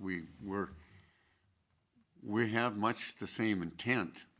We just haven't been able to really see, and to me, it's partly because I'm not certain how many we're dealing with here. I think that the aspect is that I basically firmly believe that these fees and et cetera, that it's a community that needs to be supporting the whole thing. So if you're sitting on an empty lot, you're not contributing to the community. So I think that's the way I look at it, from why I would say they need to be paying a little bit more. My real concern is just trying to sort out that non-commercial highway. Is that a different bracket, a different zone than the non-commercial that's maybe a few blocks away from the highway? You know, it's just, I think that the workshop, definitely we've been holding a workshop here today, and I think we're very close to probably having something that could go out to the public and receive comments back from them. Go ahead, Councillor Riddick. I think we need to have some statistics or some data to go along with this. It's very hard to get an accurate picture or commentary from people if we don't have an actual number. Like if we're talking about, and with respect, if the mayor is saying, if we're using the phrasing, not pulling their weight, I don't know that that's a good message that we want to share. I think it would be, everybody is going to share in the cost of providing services, because I would believe that most people who are paying taxes would feel like they are paying their share. It just may not be up to this point where councils previous have not had to consider to this level of scrutiny the breakdown of how much each of these services cost. So for that reason too, for example, the little video that was made by our team and shared on social media talking about the breakdown of each portion of $1 going to taxes, I actually think is a good way to be able to visually represent what we're talking about, but also quantify how many residential lots are we talking about, how many brownfield lots. I understand that there will be a way to be able to quantify that and be able to demonstrate a little bit. You know, again, very hard for people to provide commentary that's meaningful if they don't actually have the facts, and also want to make sure that we're providing the right information to the right people to get feedback from people that actually have a vested interest. We don't want this, I mean, local businesses might have an opinion about the non-residential property changes that we're considering, but there's also folks that don't live here, and we've, you know, talked about that a few times, that oil and gas companies would have a very different approach than those that actually live here. Councillor Lemko. Your worship, is there harm in having first reading and then opening it to the public? No, we would, whatever. The consequences, right? The motion would have to be amended for changes later, but at least if we had a first reading, we'd be able to take it. We move the ball forward and get the feedback from the community, and then let other people chime in and help us out a little bit too. Go ahead, Councillor Rowland. I have no issue with having first reading, but I would say that there's some information that would have to be in the hands before it would come to public. Yes. Because they're going to ask us, because first of all, I don't want to open up something for first reading if we're out of left field compared to everybody else. And it has to be an apple and not the ones that the province has decided, because what we've determined is the province is ridiculous and has no idea what we're doing or what we're similar to. Population alone doesn't automatically do it. So we're no longer going to take anything from the province. We're going to do our own because they don't know anything. So we're leaving it at that. And so when I would want information on this, it has to be a community that's similar. One that has a major highway running through it. St. Paul has a major highway running through it. Bonnyville's a little bigger, and I get it, but it also has a major highway running through it. I want to know what they do with it. And I have no problem with going to the first reading, but in one way I would like to know that we're not way out of the line, because if we come back and we get the answer before we see them, these guys don't do any of these things, then we look a little foolish putting it forward. So I would want that kind of information in hand so that we could say, listen, we are doing this, this is not unusual, this is what's done in other communities, and be able to back it up. And we don't have to do what every other community does, but we at least have to be able to defend it so it doesn't bite us. Councillor Bullock. I personally think maybe there's just too much in this bylaw of what we're going for, so I guess we're trying to sort that out, obviously. I'm still thinking we should roll ahead with the derelict side of it, for sure. What have we just said? 1.5 for all empty lots. We would capture the utility side of their least paying for the services and the debentures that are included, or be close to capturing that. Go ahead, Councilor Barry. Thank you, Worship. I guess I have a question. First of all, I know bylaws, you have to go through a lot of aspect, but would the 1.5 or the 2 be part of the bylaw, or would it be a schedule through the bylaw that could be changed easier? It would be part of the bylaw. So if we were to state 1.5 right now, we'd either have, we could change that as we go through the readings, but once we do the third and final reading of it, and to make a change of that, we'd have to go back and open up the bylaw. Yes, that's correct. So I would be a little more in favor of looking at the 1.5 for residential and 2 or higher for non-residential. I don't know whether I'd keep it just for flat, everybody, because we do have a bit of a difference between our non-res and our res right now when we're dealing with mill rates and such. Yeah, well, the biggest problem But is, I'd be in favor of moving forward for the first reading and getting it out there for debate, where we would be able to debate it ourselves. Because you can always defeat the first and second reading, you can always defeat it, or you can modify it. You can make a lot of changes before you go through to the final reading. well, the big struggle is here for us right now is how do we get to the brownfield lots? Really, but we can't not exclude all the other lots in that classification, and I mean, that's the problem. So, is there any other municipalities that figured out a way to get to brownfield lots that doesn't show prejudice? I mean, this is the thing, right? And then let's, go ahead, CAO. No, and the MGA only gives the ability to give a tax break Yeah, to a brownfield lot for cleanup and development.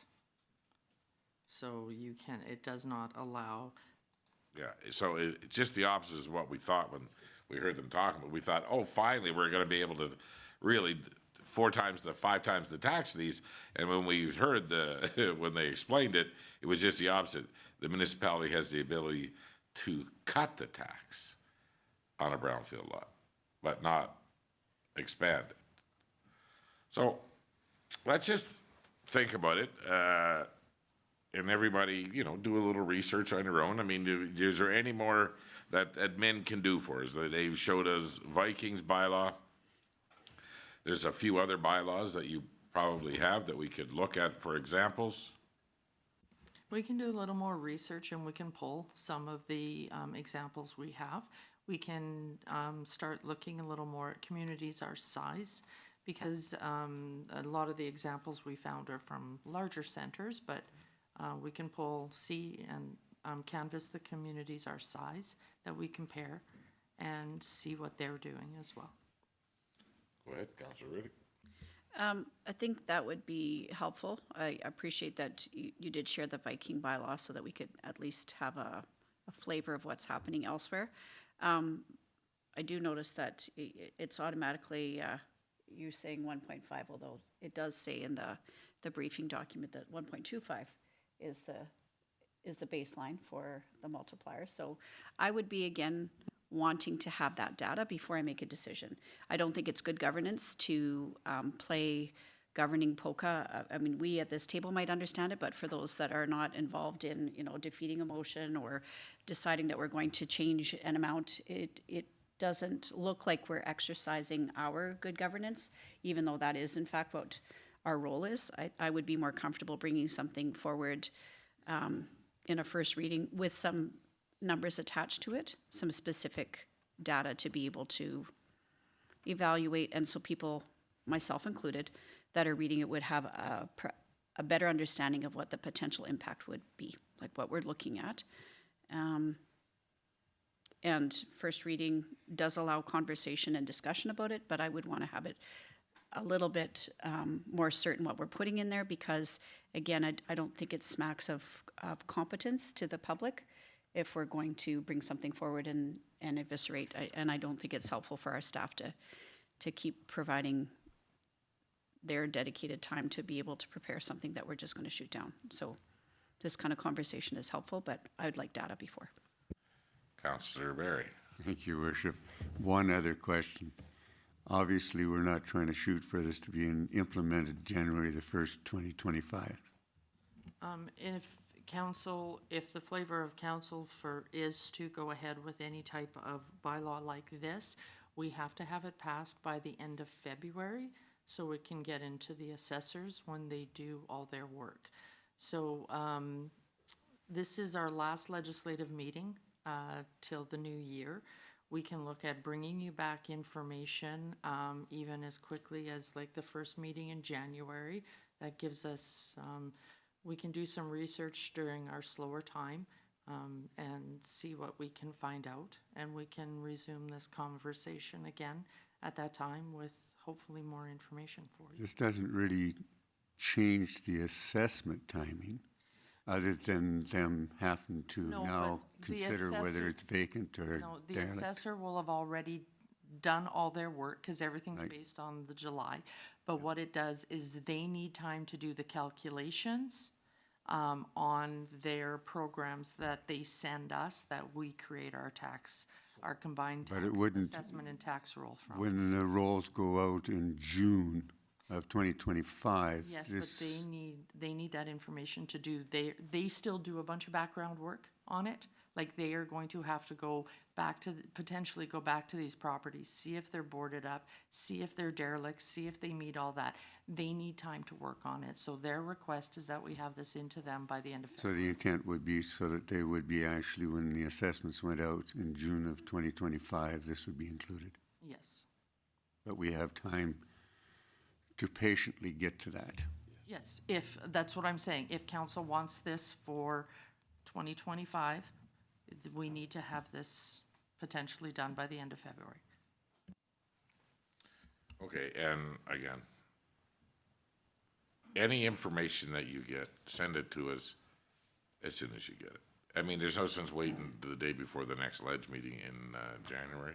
We'll all take the time to read any information we get. And again, there will be some people in our community that won't be happy that they will now be paying for flood mitigation, for the forced sewer main, and for infrastructure, and we're gonna do it through a tax.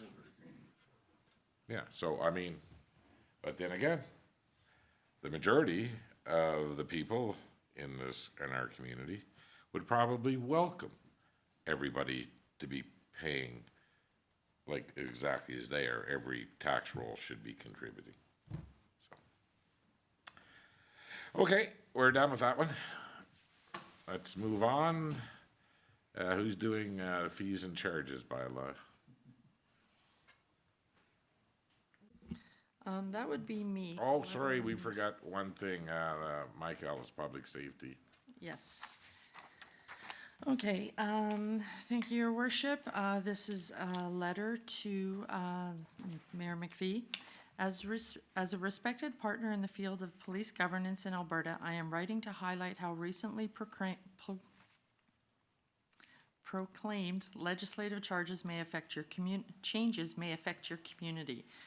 In the government of Alberta is enhancing civilian governance of the Royal Canadian Mounted Police by proclaiming sections of the Police Amendment Act 2022 and creating the Police Governance Regulation and Police Governance Ministerial Regulation. These amendments will ensure communities policed by the RCMP have a voice in setting local and province-wide policing priorities and performance goals by creating municipal and regional policing committees as well as a provincial police advisory board. These changes will take effect on March 1st, 2025. After a transition period to allow municipalities to pass and implement relevant bylaws. Every community in Alberta served by the RCMP will be required to be represented by one of the following types of governance bodies. Depending on their population, Size and type of police service agreement. Communities with a population of 15,000 or greater, policed under a municipal police service agreement. These communities are required to establish a municipal policing committee, MPC, through bylaws by March 1st, 2025. MPCs will consist of between 3 and 7 members appointed by the municipality's council. The minister may also appoint committee members based on the size of the committee. Communities with a population of less than 15,000 police under a municipal police service agreement. These communities are required to establish a regional policing committee through bylaws by March 1st, 2025. Each RCMP district is a region, example South, Central, East, and West, and each region contains 5 to 10 municipalities required to work with each other, with other communities in the same RCMP district to form a regional policing committee, an RPC. RPCs will consist of at least one member appointed by each municipality represented. Communities may opt out of an RPC in favor of establishing their own municipal committee or a joint committee with another municipality with ministerial approval. And communities policed under the province police service agreement, which are small and rural communities policed under the provincial police service agreement, including municipalities with a population under 5,000, municipal districts and counties and Métis settlements will be represented by the Provincial Police Advisory Board. The province will appoint up to 15 members to the Provincial Police Advisory Board, including representation from First Nation, Métis communities, rural municipalities of Alberta, Alberta municipalities, and the 4 provincial RCMP districts. Costs for the Provincial Police Advisory Board will be borne by the province. The Provincial Police Advisory Board will be operational by March 1st, 2025. Attached for further reference is a frequently asked question document with more information about the new requirement for RCMP local governance bodies. You can also find the Police Governance Order of Council Regulation, the Police Governance Ministerial Regulation, and the proclamation of the Police Act sections establishing these government bodies on the alberta.ca website. Please note that in the next few weeks, your administration will receive communications from department representatives with the details about planned information sessions regarding these governance bodies. If you have any questions or require support in the setup of these governance bodies, please contact the department. Thank you for everything you do to ensure Albertans can live, work, and raise families in safe and secure communities. Sincerely, Honorable Mike Ells. Yeah. So, I think, and I've heard about this, and it's very complicated the way that they write this. Last time, it said you may or you may not, and then at the end it said you had to. So I think that we should just be like, we should just form our own. And that way we don't have to worry about anybody else. Go ahead, Councilor Rudy. Yep. Yeah. I actually, the questions that came up for me, they're not answered in their frequently asked question portion is, these would be specific to our example. So in our area, if we're required to establish a regional policing committee through bylaw, could you remind us who would be our potential partners, particularly when those that are under provincial police service agreement could be opting out? So by virtue of the fact that County of Minburn is our neighbor and we actually house RCMP officers in the same detachment, same building, they work together, we would not necessarily be on the same policing committee. And it doesn't say who chairs it and what they're tasked with. So I'm not actually sure. Well, they would be handled on the Provincial Police Advisory Board. Right, but we would actually have overlapping interests and we're not meeting together. So I don't know who we would be meeting with. Well, it's fairly easy. Who would share it? There's 4 Yep. districts, South, Central, East, and West. So we just gotta pick another 10 municipalities over, or just under 15,000, but over 5, and we'll work with them. Yep. Well, and that's, so it feels performative to me. I feel like this is the province responding to people's concern about wanting to be able to direct policing more intimately, but there's no assurance that that's actually gonna happen. I think we just start our own. Just say we're just gonna do our own. Then we get some sorry. Go ahead, Councillor. Yeah, Your Worship, just looking at the split up of the districts, we would be from Concert to the Northwest Territories border, and Slave Lake, Barhead, Redwater, and down. Now, looking at, just off the top of my head here, I'm not sure how many of those communities fall in the less than 15,000, greater than 5. But if there were a few, I think the differences in policing in those areas compared to our areas would be so large that we wouldn't get any headway anyway. I think from reading on in the other attachment here, I think we'd be better off having our own police force, task force, or policy committee. Okay, so are we all on, we'll just start our own municipal committee, and we'll invite some other people over. We're gonna create a bylaw. I generally agree with you. I just, oh my, what a extremely long time period they've given to create such a brand new and complete thing. And it's a little unrealistic because we can direct all they want. There's still, things like criminal law and whatnot. So I'm not sure how that balance is going to work out, but that's fine. I would say I completely agree with you, though, that in the scheme of opt in or opt out, we have to opt out, because opting in, we're going to be swallowed up and our priorities are going to be forgotten over top of all the rest. And it's going to be really hard and we have to figure this out. But I mean, I get, there isn't really choice. If it's opt in or opt out, opt in is going to have us do nothing but pay the bills with no say. Go ahead, CAO Lang. Just to answer some of the questions that are floating around, there's 26 RCMP regions in the Eastern District. Of the 26, we have the same population. We fall into the same population as Slave Lake, Lac La Biche County, because the county is operating differently now. Bonnyville, St. Paul, and Wainwright. So there's 5, but that's the geographical difference, which. Let's establish our own municipal committee. Let's invite Mondaro over and maybe the county and see how it goes. I was actually hoping that when they send out more information, because we do have the ability to create a joint municipal policing committee, which you would think would work well by inviting your partners in your policing district. Unfortunately, until we get more information, I don't know if the municipalities with population under 5,000 can join a joint municipal committee. I'm sure they could. So, I know they want to do the old provincial police servicing, like to set up their police advisory board for these people. Well, let's just invite them to our place and say, you know what, have a word.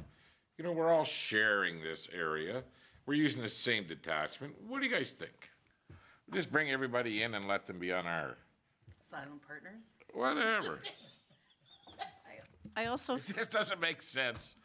at all. Or to hang out with Wainwright or Slave Lake and, let's use these other people that are close. Well, and even just like the part that again makes me a little bit concerned too is the time frame, as Councillor Warwa points out, is extremely tight.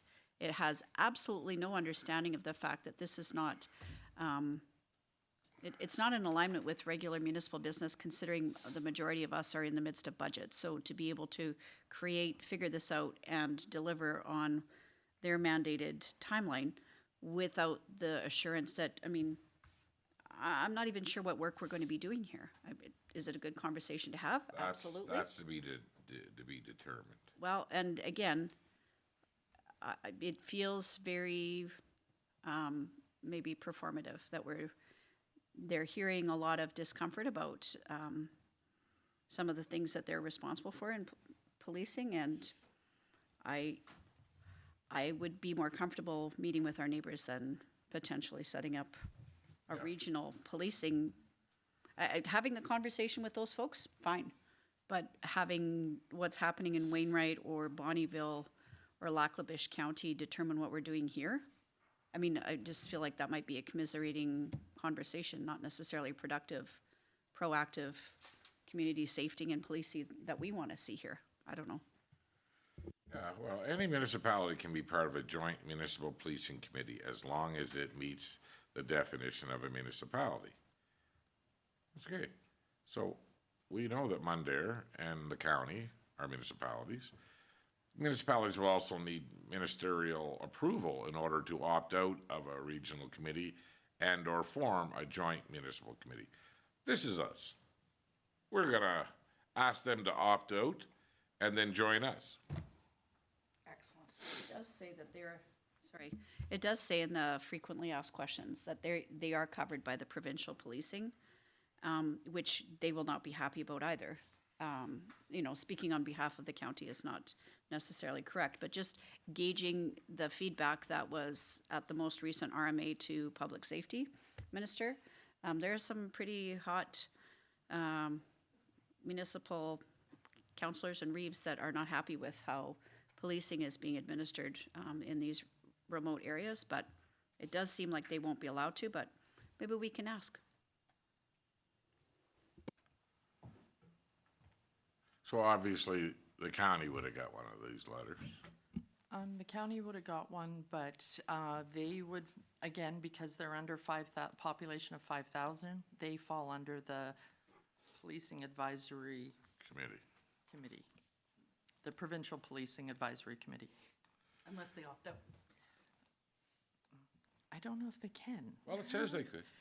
We're just, and again, like the letter says, we're waiting on information, so I'm really hoping they clear some Oh, of these don't wait, questions don't up. get to like February 28th and try to write a bylaw. Yeah. Okay, I think we should have a bio break here before we go any further. So, Jameson, if you'd like to just turn off the mics and we'll go have a bio break and we'll come back.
Okay, we're back.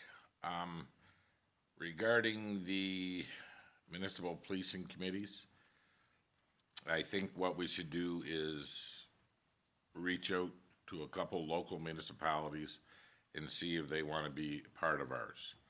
And then we'll get a hold of the minister's office and see if that's fine with them.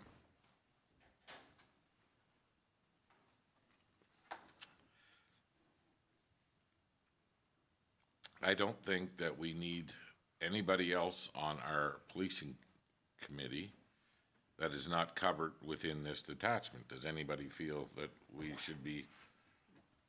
No, I don't really think it would make any sense. Okay, let's move on to fees and charges bylaw. All right, thank you, Your Worship. Okay, so before you is the draft 2025 fees and charges bylaw. And the draft 2025 fees and charges bylaw was presented to Town Council for discussion at the November 19th Legislative Committee meeting. Administration has since amended the draft bylaw to reflect the changes requested of Council. The following schedules have been updated and are captured in the 2025 budget approved on November 25th. So Schedule B, airport fees and charges. Consensus of Council accepted the amendments as presented at the November 19th Legislative Committee meeting. Schedule D, arena admission fees and charges. After Council discussion, administration reviewed Schedule D to create a simplified fees and charges schedule. Category divisions for local versus non-local and school users have been removed. Ice surface rentals are now categorized by age group and prime versus non-prime time rental rates. Definitions for these categories have been included with Schedule D. Administration has reviewed comparable municipalities and adjusted rates to remain competitive.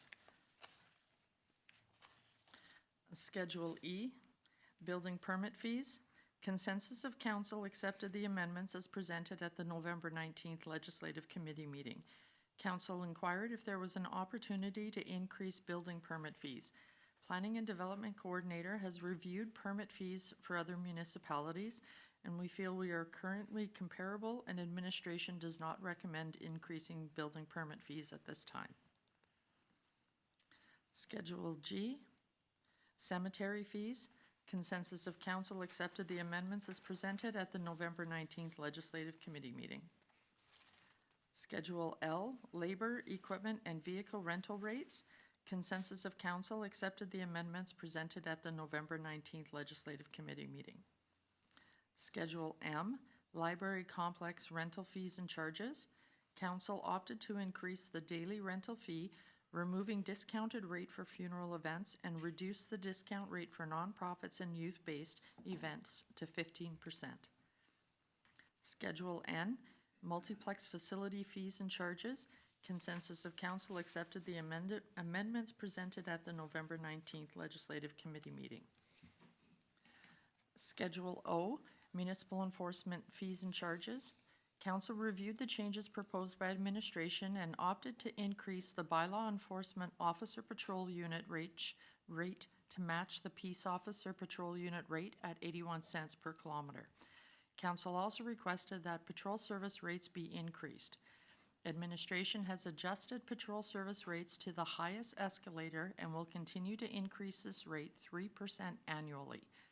While this will not impact our current contracts, this will allow for future contracts to be initiated at a higher rate. Administration has also increased the administration fee for property cleanup from $111.05 to $114.38. It's plus 3%. This was an oversight that should have been included during the November 19th discussions. This fee is increased annually as per Schedule C of Bylaw 17/2018. Schedule X, Visitor Information Center fees and charges, the Pasanka Park and Campground.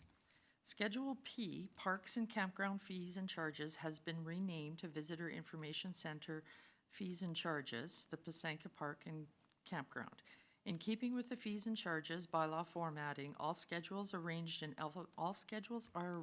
in alphabetical order. Visitor Information Center has been moved from Schedule P to X, and all subsequent schedules have been reordered. There has been no proposed changes to the fees and charges outlined in this schedule. Then Schedule P, Planning and Development fees, which was previously Schedule Q. Consensus of Council accepted the amendments presented at the November 19th Legislative Committee meeting. Schedule R, Recreation Facility Fees and Charges, which was previously Scheduled S. Consensus of Council accepted the amendments presented at the November 19th Legislative Committee meeting. Council has inquired about the definition of student. Administration can confirm that the definition for all age categories are included within the schedule. Schedule S, Signage Permit Fees, which was previously Schedule T. Consensus of Council accepted the amendments presented at November 19th Legislative Committee meeting. Schedule U, Social Center Facility Fees and Charges, which was previously Schedule V. Similar to Schedule M, Council opted to remove discounted rates for funeral events and reduce the discount rate for nonprofit events to 15%. Schedule V, Solid Waste, which was previously Schedule W. Consensus of Council accepted most of the proposed changes presented at the November 19th Legislative Committee meeting, except for increasing fee for non-residential collection. Council opted to maintain the current rate of $18.50 per container. Schedule W, Utility Fees and Charges, which was previously Schedule X.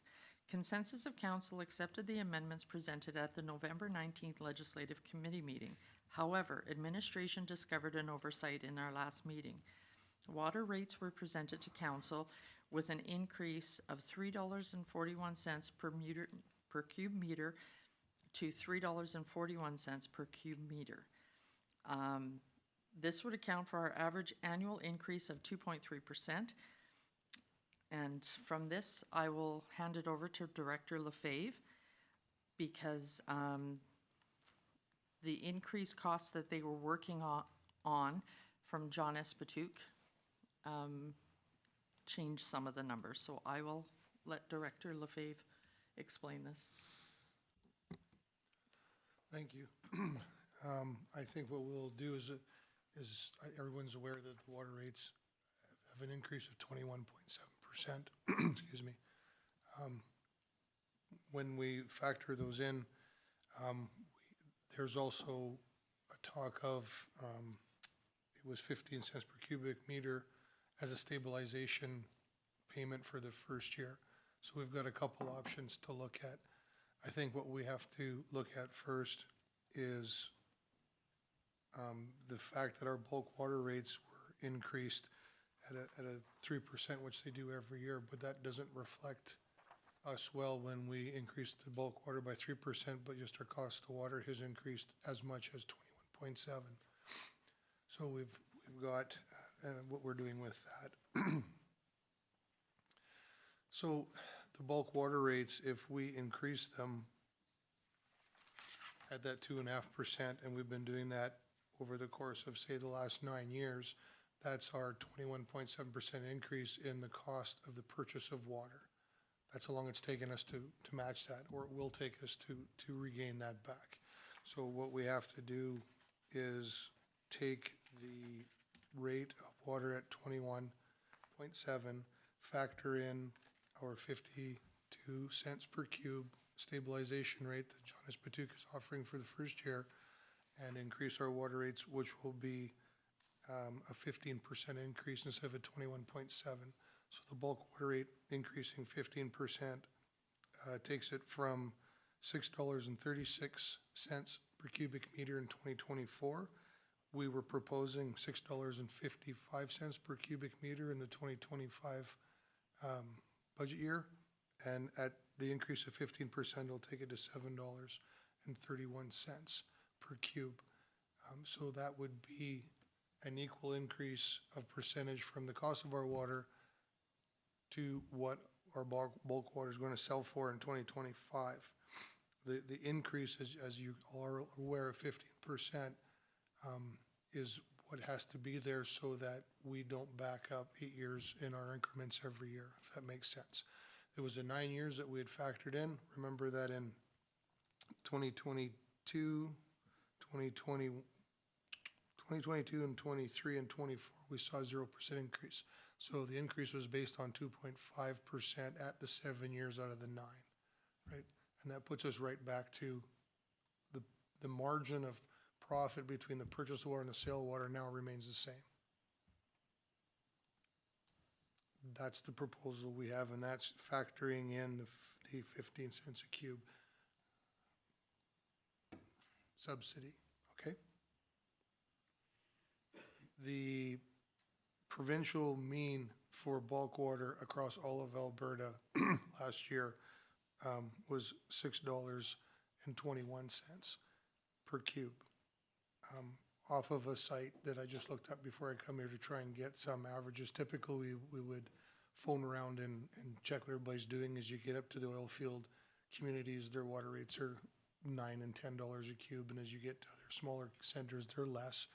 So this average, this doesn't put us on the high end, but it puts us at the high average. The problem we're having is we haven't got much of a choice is because the cost of water is costing us more until it gets settled, or if that's what it is, then that's what it is. So that's what we have to work with.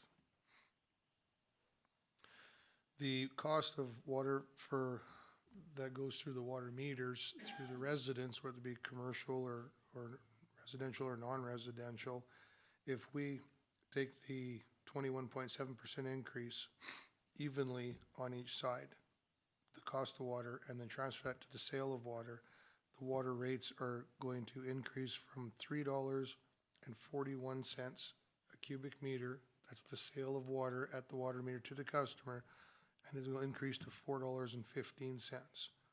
So that increase is going to relate to a household of 2 using about 10, 12 cubes of water is going to be an increase of about $7 a month. So it will be noticeable. Again, the town may not have much of an option, as that's what the water's costing us to come in. We're at that rate, we're maintaining the same profit that we need to keep our budget going. If we factor in the 15 cents per cube subsidy for 2025 that's being proposed from the John S. Patuque Water Commission, the increase in our water rates would be $12.65% as opposed to 21.7%. So the increase then, the water rates would go from $3.41 a cube, last year's 2024 rates to the residents, to $3.84. And then we would increase the purchase of water by the same 12.65% as our cost, and that is utilizing the 15 cent per cube rate. Subsidy only so far proposed for 2025. Okay, well, there's nothing we can do about it. We all know that we've stopped court proceedings and we're going to the Utilities Commission, and the lawyers are lining it all up there. So hopefully by Q2 of this year, we'll be in front of the Utilities Commission, and we'll have a judgment one way or the other, because these increases are way against what our water supply agreement is with the Capital Region Northeast. So there's nothing we can do for right now. I mean, the John S. Patuque is offering 15 cents a cube on a balancing fund right now, and we still need to operate with that same profit margin that we've always done. So there's nothing else we can do right now. And hopefully, the ruling is in our favor, and then we'll go ahead and with the actions we have at the Court of King's Bench against the Northeast Water Commission. So there's nothing we can do about this. So is everybody happy with the changes now? Oh, sorry, go ahead. Of course, I'm going to pick on Schedule D because that's where I was. I'm going to assume the first is an error. Under Schedule D, if it isn't an error, then what we would be seeing is, under adult non-prime, a reduction of $40 an hour. Because it's showing 160 till August and then going down to 120. I'm thinking something's wrong there, because I can't imagine that we're dropping it by $40 an hour. Non-prime, we don't have any sales in the non-prime time for adults, because that is your workday. I'm just wondering if it's 160 till August, who are we holding 160 for? And then dropping it to 40.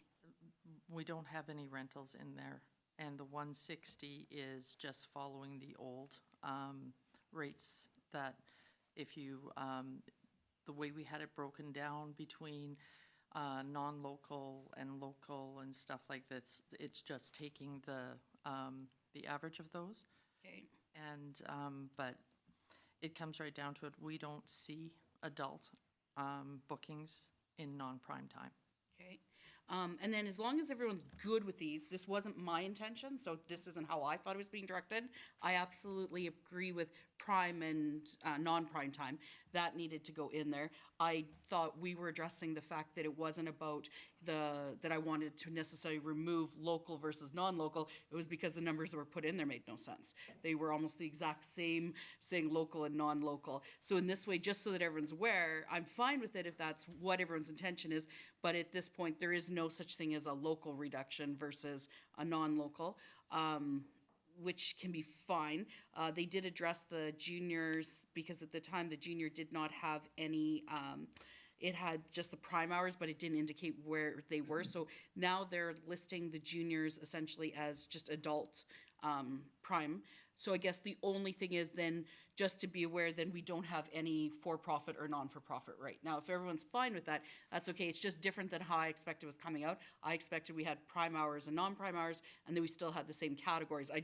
And the previous one, why I addressed the category of non-local and local was because I would never use the word non-local and put it at the exact same price as local, because that's crazy, or doing it within $10. So if everyone else is fine, but I just pointing that out because that's a little different than how I expected it to come up, which is good. It's just different than how I thought it was coming, so. Any other comments? Okay, so this isn't exactly the way you thought it was gonna be, but when this comes to the council meeting, this fees and charges bylaw, you don't wanna see any other changes? Well, it doesn't have to be an exact, I still like a slight difference for profit and non-for-profit, just because I think they are a little bit different things, but if everyone's comfortable with it, everything has been adjusted, accordingly. I would say that there will definitely be some hit, but at least I appreciate the fact that it's broken down up until August, so it doesn't impact like your minor hockey, for example, which would be our biggest user, because in the long run, with the amount they pay, this is a $25 increase to their primetime ice. So at least it gives them that full year, and even though we're not implementing it, if it does pass at the next reading, I just want to see us let them know about it really early, because it may change their fees for the following year with the people. So I think I'm okay. Okay, then it will be coming to Monday's council meeting. Yes, and we'll have the proper rates in, we'll have the water rates changed in there to reflect the 12.5% and 15% for bulk water. Okay. Next up is who's attending Brownlee, Emerging Trends this year. It's on February the 13th. Councillor Barry? I would like to. Councillor Bullock? I will let you know. Will you let Leslie know? I can probably do the 13th. Okay. You probably can't go. I might not be here. Okay. And, okay, so we don't know about Councillor Curtis. Councillor Lemko is a no. He'll be exercising that day. So I will be attending. I can currently say, currently, yes. Yes. So just reach out to Councillor Curtis. Okay, trails, sidewalks, snow removal policy. All right, okay, so, this is a draft MOS 20XX Trails and Sidewalk Removal Policy. And it's proposed by Dan Kuzmic, the Parks and Recreation and Facilities Manager. And the background on this is currently the town of Vegreville only has a snow removal policy specific to snow clearing on roadways. Recent inquiries regarding snow clearing for sidewalks and trails has prompted senior management team to draft a policy for clearing snow on town-owned trails and sidewalks. The attached policy was drafted to mirror our current snow removal policy with a few changes of note. Snow removal and sanding specific for town-owned trails and sidewalks. Applicability section has been added to ensure that the onus to clear residential sidewalks is still on the residents as per our community standard bylaw. And the accumulation amount has been changed from 10 centimeters, which is the roads, to 5 centimeters, sidewalks and trails, to better suit sidewalk and trail clearing needs and expectations. There are no additional financial implications for the implementation of this policy.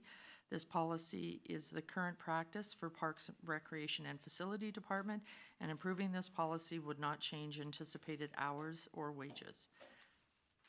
If approved, this policy will be communicated to all Parks, Recreation and Facility staff members responsible for overseeing snow removal. This policy will also be shared on the Town of Vegreville website. Excuse me. Town Council, the options today are Town Council may discuss the proposed policy at today's Legislative Committee meeting and opt to approve the policy at the next regular council meeting. Town Council may opt to discuss this policy further at the next Legislative Committee meeting on January 7th before adopting, or Town Council may choose to not approve the new snow removal policy and opt that snow removal specific to trails and sidewalks continue with current practices. Okay, go ahead, Councillor Bullock. I have a couple questions, but the first one I want to ask is, what is the current practice for that? The current practice is pretty much what the policy writes. Parks usually has to go out and do the trails and the sidewalks with less accumulation than we do roads, because the equipment like the sweepers and stuff like that can't handle that amount of snow if we weighted the same as roads. So they usually do it at about 2 inches. And that is to ensure safety for those that use the trails and those walking, that the hazards are clear and the trails are still walkable. Okay. Second thing I want to bring up was from the Transportation Committee, and it's Transportation Committee, and interesting discussion came up just recently is about accessibility of the community via walking for the people that don't have actual vehicle transportation, and there was concerns brought up about that. So I guess if we're looking, I would like this to come to the next ledge meeting, because there's going to be more to talk about this, because I think it's going to involve some of these sidewalks and some of these trails, is how accessible it is for people that have walking problems, you know, as in wheelchair or as in just mobility problems and stuff like that, and the accessibility of getting to points in our community may involve these walking trails. So that is the concern, is why, and I just think it needs more discussion and thought on that, and I could bring more forward about that. Okay, but this policy deals with the walking trails and the portions of the sidewalk that are within those trails. That's correct. And the onus is still on the homeowner at the 5 centimeters to do that sidewalk. Well, do we have a number that everybody has to do their sidewalk at? Our community standards bylaw is 72 hours, that your sidewalk should be cleared of snow 72 hours after the snow stops falling. Okay, So those that are, their sidewalk in front of their property also is part of our trail system. So that bylaw would not be the same to them. If it was 5 centimeters, they'd have to do it. They would have to do it, especially on a weekend, because we're not, Parks doesn't necessarily go out on weekends, like Roads does. So yeah, they would, they'll be responsible for that sidewalk up until Parks can come and clear it. Okay, so what Councillor Bullock is talking about is covered in a bylaw. Yes, our community standards bylaw. Once the snow stops and it doesn't have an accumulation amount, it's just after a snowfall. Once the snow stops, you have 72 hours to clear your sidewalks, or bylaw can issue. Okay, so this policy is different than the bylaw for the everyday citizen sidewalk. That's correct. Okay. This bylaw, sorry, this would affect staff, not residents. Well, the residents, some residents have sidewalks that are part of the I do. trail system, so you would be, because it does say there that the onus to clear residential sidewalks is still on the residents as per our community standards bylaw. Yeah. So they got 72 72 hours, the 5 centimeters doesn't kick in? No. Well, after a significant snowfall, it's no different than the streets. We only have so much equipment and so much manpower. It may take a day or two to get to that particular sidewalk that is part of the walking trail. So the expectation is that the homeowner would clear that sidewalk before, so that, Which trumps what? Does the bylaw trump this policy? yes. So they got 72 hours. So the aspect is for myself, I clear my sidewalk and I do the bridge on a weekend as well, because I know they're not going to come out there. The hospital comes along, they clear the other side of the bridge because they know the town's not going to be out there. But that's the only part of the trail that gets cleared. On the weekend. Councillor Riddick. Yeah, I'm glad that there is a policy. I feel like keeping up with some of the concerns that we had at the Transportation Committee was accessibility for active transport, which would include those that are walking. And there's a couple different aspects maybe that figure into that. So part of this is ensuring that our town of Vegreville trails and walkways are cleared more regularly, or in accordance to this new standard, which is sooner potentially. But the other things that came forward were about the need to be able to have shoveling services available for seniors, as well as maybe taking a look in the future about the cut downs that come off of sidewalks, particularly in the downtown area, that business owners, for example, can remove their snow into the road. That's part of the bylaw exception there, but even with that allowance, there are a few errant business owners that don't clear their snow, which make it difficult for seniors or those with mobility issues to get around.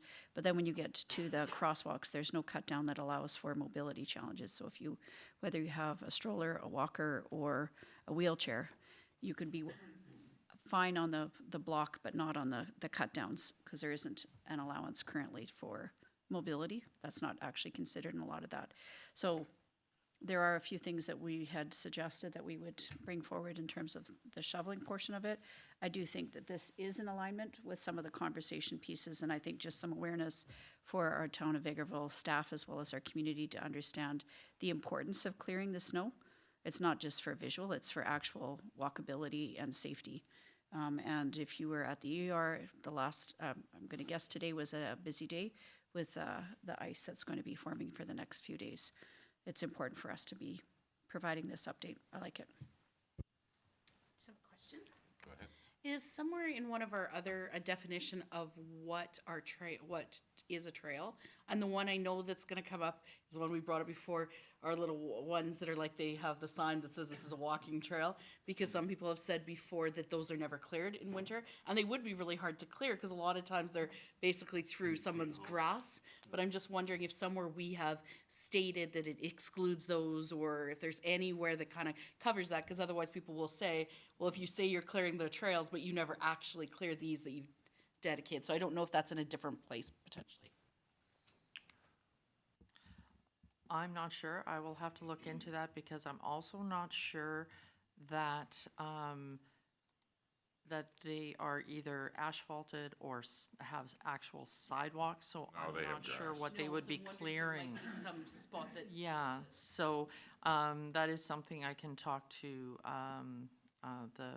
the manager about and see what in past we've done and bring it forward, and council can, it's a little hard to groom the grass, so I'm not sure. Be easier to broom than skid steer. Uh, Go ahead. Actually, the one that I'm thinking of right now, it's silly that we even have it as part of a walkway. Just cuts right through some yards, like, it's not their property, it's an easement through there, but it's so narrow in between there, and they're walking through basically the people's yards. There's lots that are like that. Yeah, but, a couple worse than others. And I guess my point is, you're right, like, I don't think they actually can be, I just think it has to be differentiated somewhere, just somewhere, it just has to say, you know, a walking trail is deemed as something that is either paved or asphalt, just because somebody will come up and say, hey, you guys have a sign that says this is a trail, yeah. Okay, so as far as this policy, this is just when the employees need to step up and get into action. So we'll have another discussion at a later meeting about accessibility on and off sidewalks, at crosswalks and stuff. I know that over here by Lions Golden Villa and that, there's, you know, the sidewalks are done to there, but then once they come down, it's just a big pile, and you know, I don't know how much time it takes or how much manpower we have to make this happen, but again, I mean, in residential areas, it's, well, I know, the step down at the corner of our street is usually pretty high, but who's in charge of that? I mean, is it up to the homeowner? I mean, I would imagine when the, like say, the snow removal crew gets to our street, it goes away. Okay, so we'll see this policy at the council meeting. Yeah, we'll bring it forward to the council meeting, and in the meantime, we'll do some investigation into those pathways, and we can determine, we'll put something in here that either excludes them or says what we do. And I don't know what we can do about the accessibility on all the sidewalks, other than encourage residents of town and business owners, you know, to try to get out there and just, you know, think about people that have walkers or mobility issues and stuff. That's what we can do. So. I think the biggest thing on some of that is actually enforcing the bylaw that we have, because I can tell you right now, a couple of areas where if you're trying to go to Co-op from the north, hasn't been shoveled yet this year, and it probably won't be shoveled. So people trying to walk from up there and down to the Co-op area, it's very difficult. And there's other areas in town too that you'll see every single winter that are, if we were just to enforce our bylaw and make them get that sidewalk cleared within 72 hours, it would help.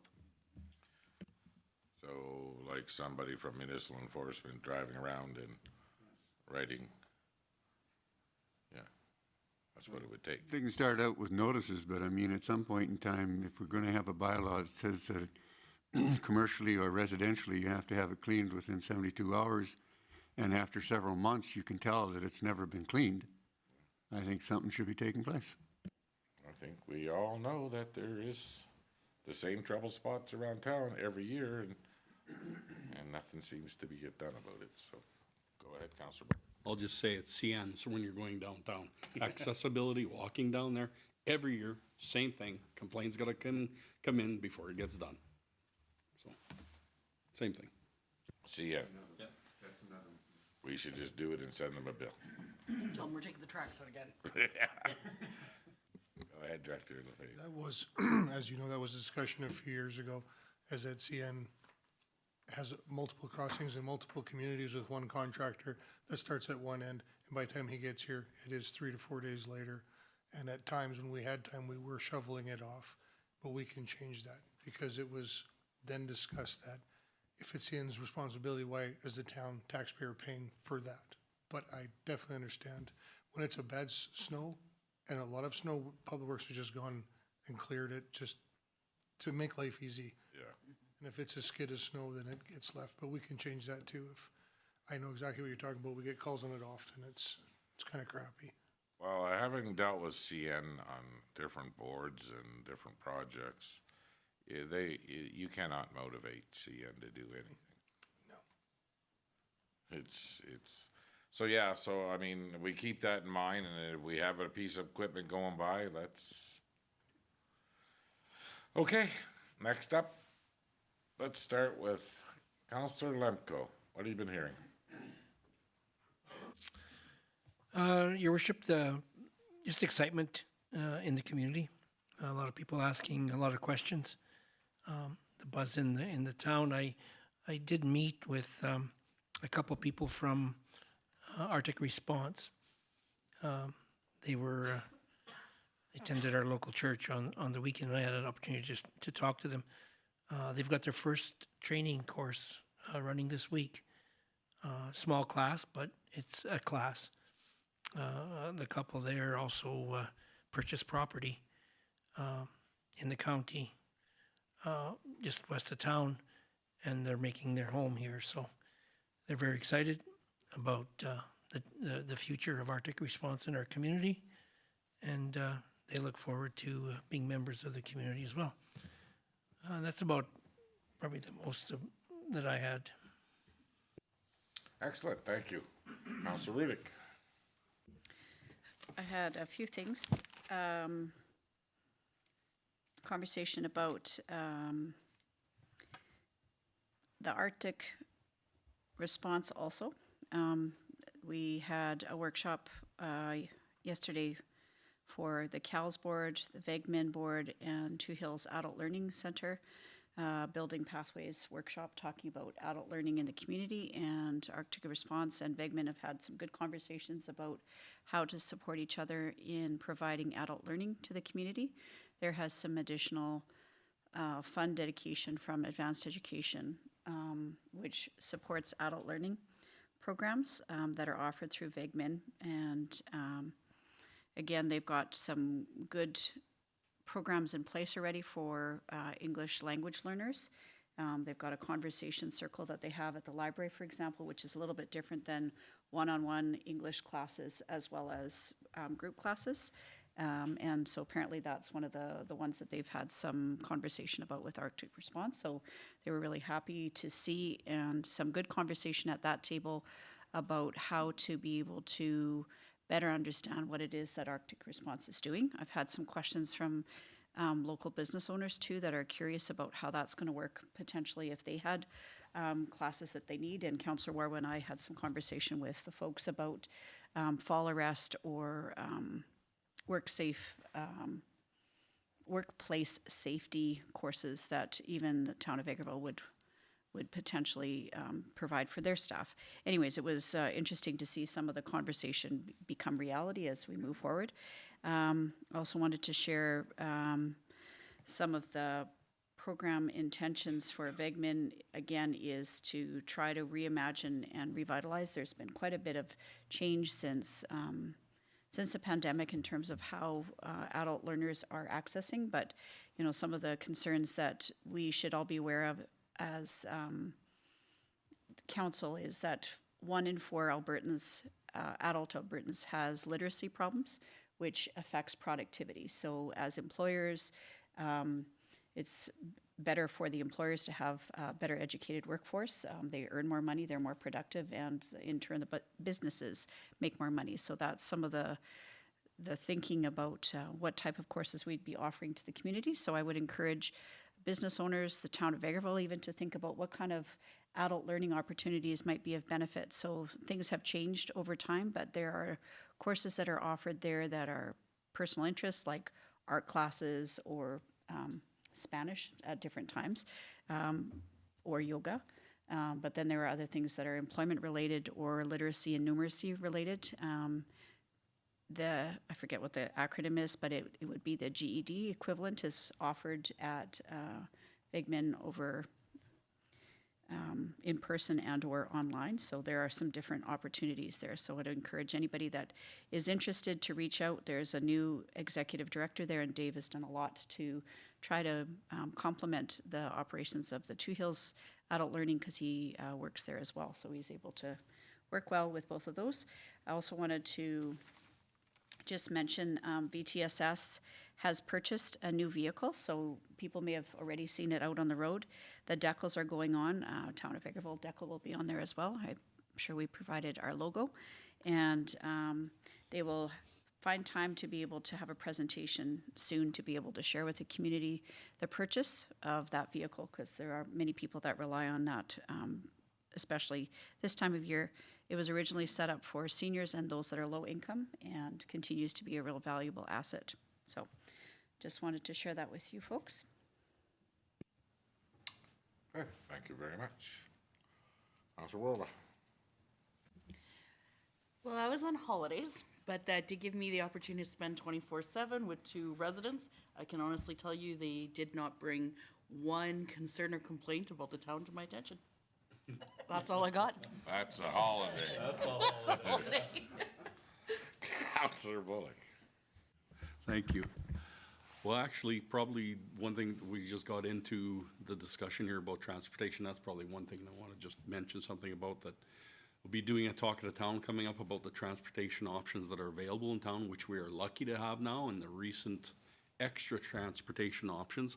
And that's where the walkability issues came out too for the people, because it's some of the transportation options is just not affordable for some people, so they have to walk our community. So we'll be doing the talk of the town coming up on that.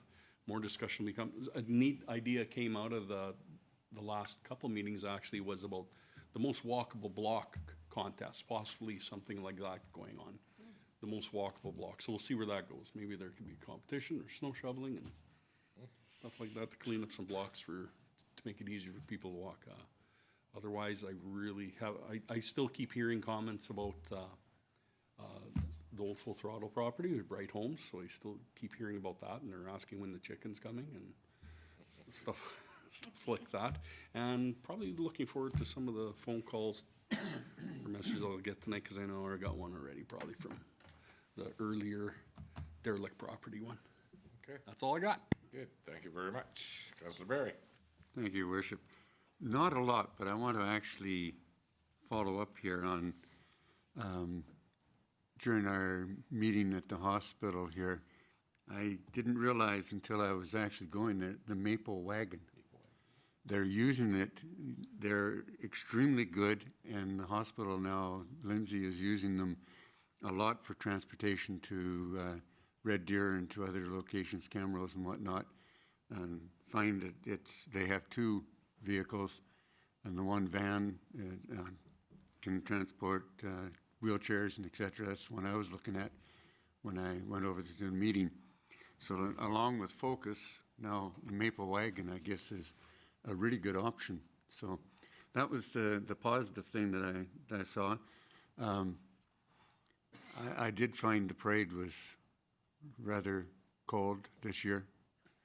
And the only thing that I couldn't quite understand is, where did the float disappear to when we turned the last corner? Because thank you to the fire department and Rescue 3 for picking Len and I up when we were a block behind everybody else, because it just disappeared. By the time we got around the corner, we were at the end of the parade. But, yes, thank you, fire, for picking us up and taking us back to Co-op. Councilor Rudy. So I had one thing from Councillor Curtis, who's sick, and it's a question for Director Saskew, that there's been some scuttle about TD no longer collecting remission or collecting our municipal taxes, and that we potentially as a municipality will want to again encourage folks to use the tip. I don't know that this is necessarily accurate, because I think people that asked Councillor Curtis and myself might have been looking on TikTok, because that's become a little bit of a conversation, but that has been a question that Councillor Curtis asked that we bring forward tonight. Well, that is great, because we were actually just talking about that today. So we were talking about doing a social media campaign of sorts, talking about signing up for the tip, because it is a great time to sign up. The tax installment payment plan takes your last year's taxes and divides it by 12, and that's your payment from January till June. So you can sign up right now for January, picking the 15th of the month or the 31st of the month, and start your payments now for next year's taxes. So you'll go based off last year's taxes, take your total amount, divided by 12. That's what you pay every month until June. And then July 1st, we recalculate based on what your May assessment is. And then for the remainder of the year, it's just the difference. And same thing, divided into equal monthly payments. So we thought that this was a great time to talk about that, because signing up for TIP right now, it's basically zero cost to the taxpayer until their first payment in January, versus if you hadn't paid any taxes and wanted to sign up in May or June, you have to pay for those period of months. So you'd have to pay for two-thirds of your taxes to sign up. Actually, not quite, half your taxes to sign up in June ahead of time. So that is something that we are going to work on, and just say, like, even for people that aren't with TD, maybe just people that have a hard time paying that full amount in June, like, this is a really good opportunity to sign up for it now. And given the Canada Post strike, like, hopefully it'll be done, resolved before May, but that's a good way to ensure that you don't ever have late penalties on your taxes, so long as your account does not go NSF when we draw it. Have you heard that TD Bank is no longer making property tax payments on behalf of the mortgage holder at their bank? Yes, and I believe they enacted this even before the year end of like this last tax collection period. I know that our tax clerk was dealing with certain individuals and signing them up for TIP when they were notified. So I feel like this is not something that is new as of like November, December, but it was actually even for 2024 taxes, there were some people that were impacted by that. Okay. There you go. Okay. Next up, Director Highlights, and let's start with Director Saskew. Okay, back to me. So once again, Canada Post strike, we are planning to do our December utility run a little bit differently. So unless situations are resolved in the next week, I am hesitant to say that everything will be all caught up within the next week, even if they do go back to work soon. Our utility bills will be going out on December 10th. So that is next Tuesday. That would be the mailing date. So what we're going to do is, if Canada Post is still on strike or very backlogged, is we will print the paper statements, put them in an envelope, but obviously not pay for postage, and put them in a box for citizens to come and pick up. We had talked about not printing them off and just printing them off as citizens came in, but for ease of time, I believe printing everything out and having it ready will be a better way for administration to keep track of who has received their bill and who has not received their bill. Because after a week or two, we can look through and see, oh, half of these have not been picked up. We need to do some kind of community engagement to let people know that those are there and that their bills are still due. Once again, it is still the citizens' responsibility to ensure their invoices are paid on time. Even amid the strike, we are going to ensure that citizens have a way of picking up their mail, even if it comes to our office instead of getting mailed out. They need to make sure that they're paying their bills on time. We will not be waiving interest and penalties unless there is some kind of administrative error, or unless they write a letter to council and council decides they're willing to forego administration fees for this next month if people are late. We're also encouraging anyone receiving a paper check to pick up directly from our office or to sign up for EFT remittances. So ones that are in process right now, I actually had Jasper and pull and personally call people to make sure no payments got lost. So we're continuing that, just doing an extra level of service to make sure that our vendors are getting paid on time. On account of the small business declaration, declarations are due December 31st for the November 30th declaration date. I am going on Talk of the Town on Thursday to talk about reminding people to submit their small business declaration and talking about 2025 budget with Mayor McPhee. What else do I have? Other highlights include the town's auditors will be in on December 5th, 2024, so this Thursday. So we are doing our interim audit. They start by doing some of their analytics and pre-engagement work before the busy time and rush in the new year. So exciting, I suppose, and that's all I got. Okay, thank you. So everybody that's listening out there, if the postal strike is still on by the 10th, you should stop at the office and pick up your utility bill. How else are we telling them? I haven't done any formal, like we'll do social media campaign. Obviously, people that are still getting paperless, like they're maybe warranted to do a paper ad, like in the newspaper, the Friday deadline. And so then at least it'll be out on Wednesday when, like the mailing date would have been Tuesday. So that's perfect. If they see it Wednesday, they could come in and everything will be ready. I wouldn't want it to go out any earlier because then people will be coming on Tuesday possibly before they're fully packaged and ready to go. So most of the time people would obtain their utility bill on the Wednesday. So a newspaper ad might be warranted in this situation. Okay. I guess we could talk about it on Talk of the Town too. Okay, thank you very much. Thank you. Director Lefebvre.